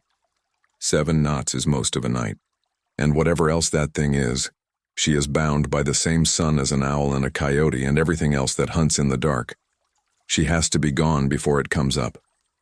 She stood then, and went inside, and came back out with a length of cord about a yard long, plain white cotton, the kind you'd tie a package with, and she put it in my hand. 7, she said, not 6, not 8, and tie them yourself, and tie them tight, and don't let anybody else touch it. I said, Doña, I have to ask you something, and I don't mean any disrespect by it. You want to know if I'm crazy? I want to know if you're serious. Doña Aurelia looked out at the desert for a while. In 1994, she said, my sister's husband opened a door at 2 a.m. because he heard my sister calling from outside, and my sister was asleep in the bed behind him. He was 51 years old, he was a welder, he was 6 feet tall, and he weighed 220 pounds. They found him in the Terlingua Creek drainage 4 miles from the house 11 days later. He had gone into that country barefoot in his underwear in February. She took my hand, the one with the cord in it, and closed my fingers over it. And the pendejos in Alpine wrote that he wandered off. she said. So yes, senor, I'm serious. I did not tell Beto any of it. I've gone over that 1,000 times. It felt at the time like the only responsible thing I could do. I had a 26-year-old with a psychotic spectrum illness who was 299 days clean and doing well and afraid of his own mind. And I was going to sit down with him and tell him that an old woman in a shop said there was a witch owl calling to us at night. I put the cord in the drawer with the tape and the zip ties. That was the 7th day. Sunday. On the 8th day, the tracks started. I found them at the base of the windmill in the fine caliche dust that collects around the trough. Bird tracks. 3 toes forward and 1 back, the way a raptor's are. They were 11 inches across. I measured them. I put my tape on them, because I couldn't make myself believe my own eyes. A great horned owl's foot spans maybe 4 to 5 inches with the toes out. These were 11, and the punctures where the talons went in were a 1/2 inch across and 1.5 inches deep in packed caliche, which is material you have to hit with a pick. There were a lot of them. Around the trough and around the base of the tower, and then a set going out toward our camp and stopping about 40 feet from the RV in a place where the ground goes hard. I stood there with my tape measure in my hand for a long time. Then I got the broom out of the RV and swept them all out. Everyone. Before Beto woke up. I'm not going to defend that. I did it so my nephew wouldn't see them. That night was the first time it talked. About 11:30, Beto had gone to bed. I was outside letting the fire go down. And out past the light, maybe 60 yards in the direction of the mill, a woman said, "Sabino." I stood up so fast I knocked the chair over. "Sabino, mijo, ayúdame." That was my mother, Refugia Cruz, who died in 2011 in a hospital in Odessa with all 4 of her children in the room. That was her voice, and that was what she called me. Mijo. Always. Even when I was 40. And I did exactly the thing I have thought about every day since, which is that I took 2 steps toward it. 2 steps. Into the dark. Away from the fire. Toward my dead mother's voice. And then Beto opened the RV door behind me and said, "Tio, you okay?" And that broke it. The way a phone ringing breaks a dream. I turned around and looked at him standing in the doorway in a t-shirt with the light behind him, and I looked back out into the dark, and there was nothing out there but nothing, and my heart was going like a hammer drill. "Coyote," I said. That didn't sound like a coyote. "Get inside, mijo." I want to point something out here because it's the thing that eventually made me sure. It called me with my mother's voice on the 8th night. My mother has been dead since 2011, and I hadn't said her name out loud on that whole trip.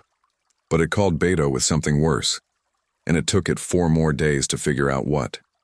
The 9th day, the RV wouldn't start. Turned over strong. Wouldn't catch. I went through it like a job. Fuel pressure, spark, air. Fuel pressure was 0 at the rail. The inertia switch had tripped. That's a little safety cutoff on a Ford that kills the fuel pump in a collision. It's behind a kick panel inside the cab, and you reset it by pushing a button on the top. It doesn't trip while parked. It trips when you get hit hard enough to set off an airbag. I reset it and the rig started. I sat in the driver's seat for a minute with my hands on the wheel. The 10th day, both propane tanks were empty and the valves were open a quarter turn. The 11th day, I woke up to find that all the fuses had been pulled out of the 12-volt panel.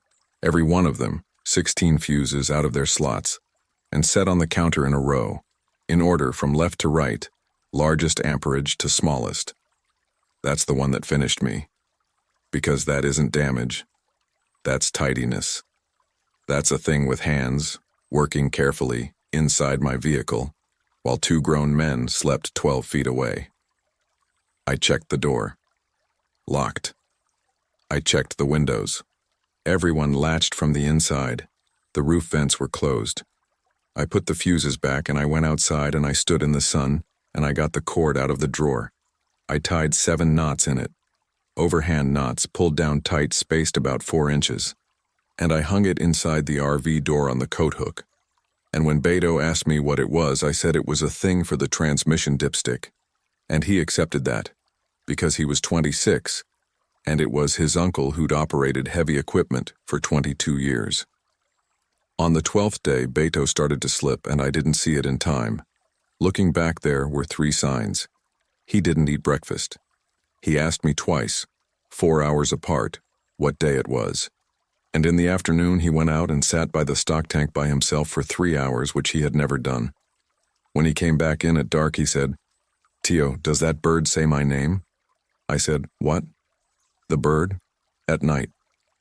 He was very calm. That was the frightening part. "It says my name. It's been saying it for a couple nights." And I said the thing I will regret until I'm in the ground. I said, "Mijo, did you take your pills today?" His whole face closed. I saw it close. I saw exactly what I'd done in real time and I couldn't get it back. I said, "Beto, wait, listen." And he said, "Yeah, I took them. I take them every day. I've taken them every day for 211 days. And he went and lay down on the dinette bed with his back to me. And 2 hours later, I heard it myself. I was lying in the back with the light off. And out by the mill, clear as a bell, a young woman's voice said, "Beto."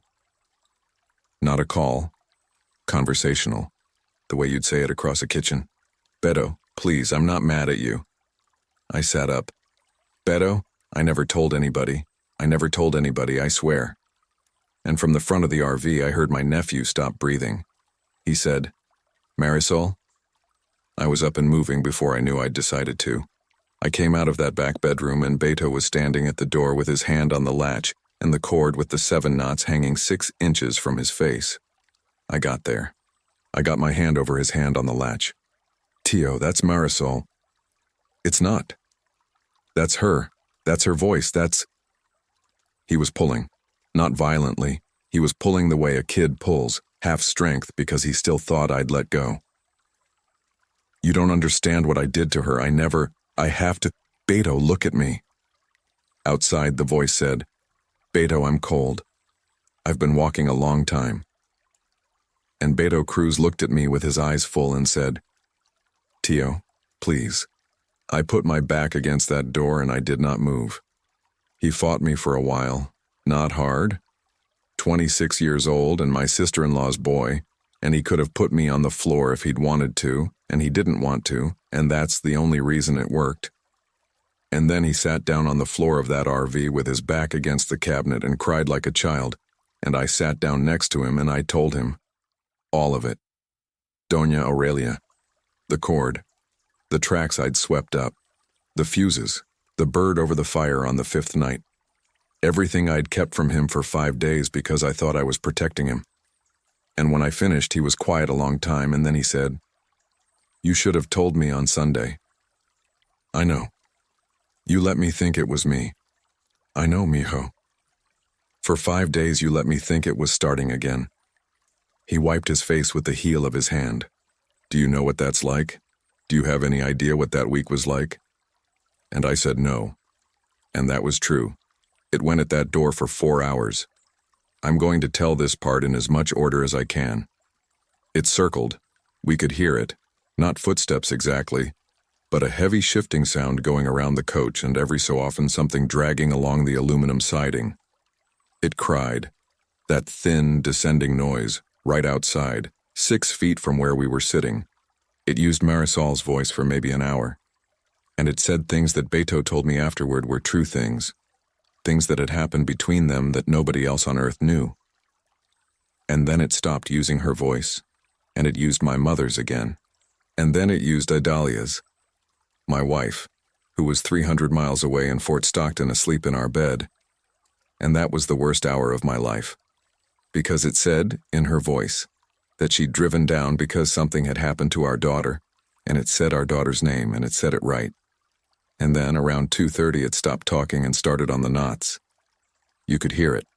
That's the part I need people to understand. There was a sound at the door at about waist height on the outside, a small, patient fumbling sound, cloth and friction, and it went on and on and on. And every so often there'd be a little pull that you could feel through the door frame. And I got up and I looked, because I had to. There's a window in the door of that rig with a little curtain. I moved the curtain about an inch. I've been asked what I saw, and I've given 3 different answers because I've tried 3 different ways to make it into a thing that can be said. Here is the truest one. I saw a hand. At the level of the latch, on the outside of my door, in the dark, there was a woman's hand. A real hand, brown, thin. A woman's hand of maybe 60 years old, with a plain gold band on it. Working at something I couldn't see below the window line. Working carefully, the way my grandmother's hands worked at a rosary or a tangle of thread. And it was attached to an arm that went down out of sight. And further out, past the arm, at the very edge of what I could see, there was a mass of something the color of wet ash that moved when it breathed, and it was as tall as the roofline of a 31-foot motorhome. I let the curtain go.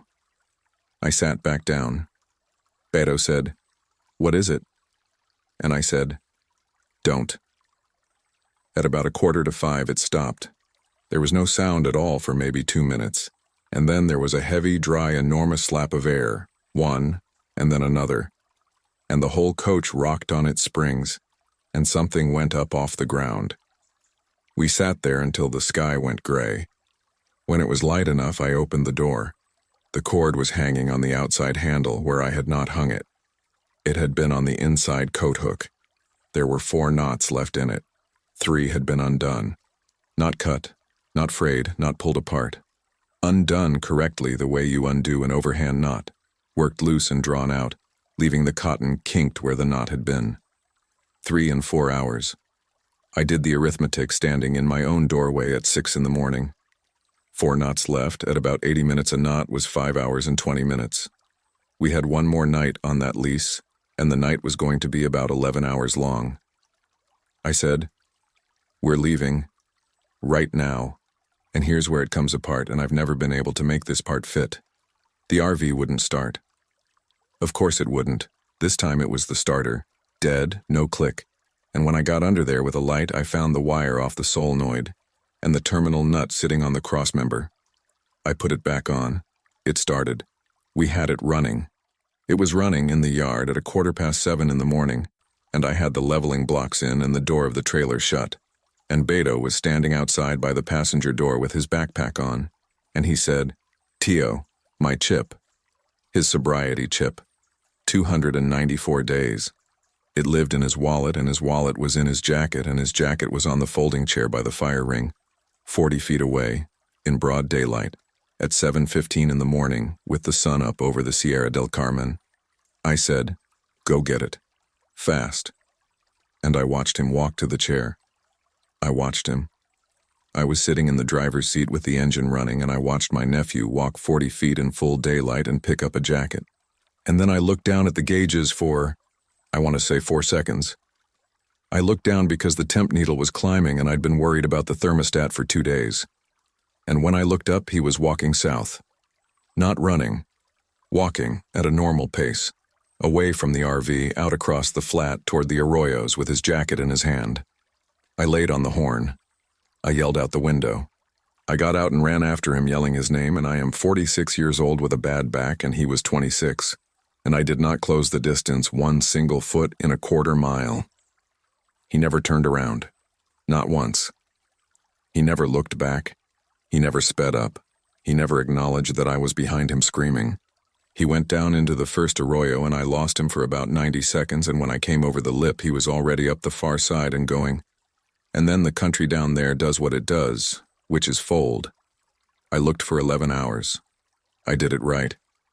I want that understood too. I didn't wander. I went back for water, and I marked the RV's position, and I worked the arroyos in a grid the way you're supposed to. And when I couldn't hold the grid anymore, I drove out to the gate and up the caliche to the highway until I got a bar of signal, and I called it in at 9:40 that night. Brewster County Sheriff's Office. Border Patrol. Because down there, Border Patrol is who has the aircraft and the manpower, and they turn out for missing persons like they're their own. A DPS helicopter the next morning. Big Bend Ranch State Park sent 2 people, volunteers out of Terlingua who I'd never met and will never be able to repay.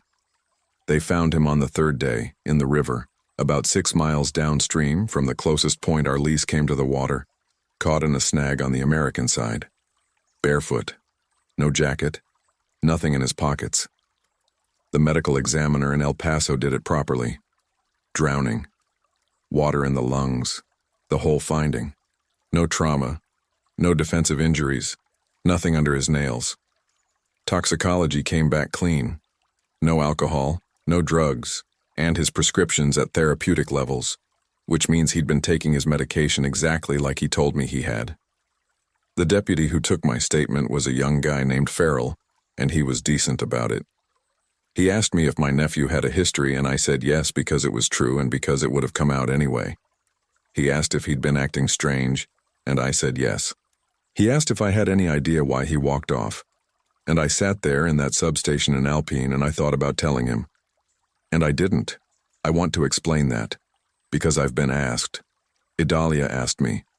My brother Rudy asked me, at the funeral, in a tone I'll hear for the rest of my life. I didn't tell them because the only version of it I could say out loud went like this. My nephew, who has a documented psychotic disorder, walked into the desert because a witch owl called him with his ex-girlfriend's voice, and I know it's true because it undid 3 knots in a piece of string I got from a lady in a rock shop. There is not a sheriff's office in the United States where that sentence does anything except get you a psych eval and get your nephew's death filed one folder over. They ruled it accidental drowning. The theory is disorientation, dehydration, going to the river for water, and the river down there is not what it looks like. It's slow and shallow, and it kills 2 or 3 people a year because the bottom is silt, and the current under the surface is nothing like the surface. It's a completely reasonable theory. It fits every piece of physical evidence there is. It doesn't explain why he never turned around. Here's what I have. I have the cord. 4 knots and 3 kinked places where knots used to be. It's in a Ziploc bag in my gun safe. I've had it in my hands maybe 100 times, and every time I check the knots to see if they're still there. I have a photograph of a track in Caliche with a tape measure lying across it reading 11 inches. It's just a photograph of a hole in the dirt with a tape next to it. Anybody can make one. I have Doña Aurelia, who is still in Terlingua, who I have been to see twice and who both times has told me the same thing in the same words, which is, no fue tu culpa, y sí fue tu culpa, y las dos cosas son verdad.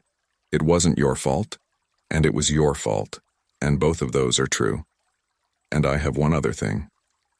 Of the 240 pictures I took on that trip, all of them are fine. Every single one. The chisos, the window, the stock tank, Beto holding up a catfish and laughing. Nothing corrupted, nothing missing. But there's a video on my phone that I didn't take. It's 11 seconds long.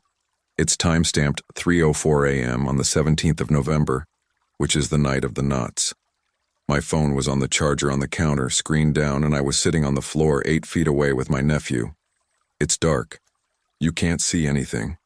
Just the black of a countertop and a smear of light off the door glass. There's no image in it at all. But there's audio. For the first 8 seconds, there's that fumbling, patient sound at the door. And then, for the last 3 seconds, very quietly, close to the phone, closer than the door, closer than the counter, close enough that it should have been standing in the middle of my kitchen, a woman's voice says one word. It says my name. And she doesn't say it the way my mother said it. She says it the way a person says a name they're checking off a list. I don't camp anymore. I sold the rig in March to a couple from Lubbock, and I told them everything about the transmission and nothing about anything else. Idalia and I are all right. Better than we were. Grief does one of 2 things to a marriage, and it did the good one to ours, which I did not deserve. Rudy doesn't speak to me. I don't expect that to change, and I don't think he's wrong. I keep the porch light on at our house in Fort Stockton, and there's a piece of cord hanging inside the front door on the coat hook with 7 knots in it, and Idalia knows what it is now, because I told her the whole thing on the drive home from El Paso, and she believed me, which is the single greatest gift anybody has ever given me. If you take anything from this, take these 3 things. If you're out somewhere with no lights and no neighbors in the Big Bend, the Trans Pecos, anywhere down along that river, anywhere the dark is real, and something at night calls your name in a voice you know, don't open the door, not for your mother, not for your wife, not for the person you owe the biggest apology of your life to. Especially not for that one, because that's the one it'll find, and it will take its time finding it, and when it does, it will be perfect. If somebody with you says they're hearing something, believe them out loud the first time immediately, even if there are 10 good reasons not to, especially if there are 10 good reasons not to. Because the alternative is 5 days of a person you love lying in the dark 12 feet from you deciding they're losing their mind. Alone. And if I could go back and undo one thing in my life, it would not be the door, and it would not be the 4 seconds I looked down at the gauges. It would be Sunday afternoon in that shop when I put a piece of cord in my pocket and decided my nephew wasn't strong enough to hear the truth. And the third thing, tie the knots. I don't know if it works. I want to be honest with you all the way to the end. I don't know that it did anything. Maybe that thing spent 4 hours at my door because it wanted to and stopped because the sun was coming. Maybe the cord is a piece of string and the 3 knots came out because cotton is cotton. But I sat on the floor of that motorhome for 4 hours and listened to a pair of hands work at a knot, patiently, over and over, when they could have been working on my nephew instead. Whatever else that is, it's 4 hours. And out there in that country in the middle of the night with everything you love on the other side of a door somebody's trying to get you to open, 4 hours is the whole world. His name was Norberto Cruz. Everybody called him Beto. He was 26 years old and he was 294 days clean and he was funny and he was gentle with animals. And the last thing he ever said to me was, "Tio, my chip." He wasn't confused and he wasn't sick that day. He was called. And he went, the way anybody would go, toward the voice of somebody he'd hurt who was telling him it was all right. That's the part nobody wants to hear about that thing out there. And it's the only part that's ever mattered. It doesn't hunt the bad ones. It hunts the ones who are sorry.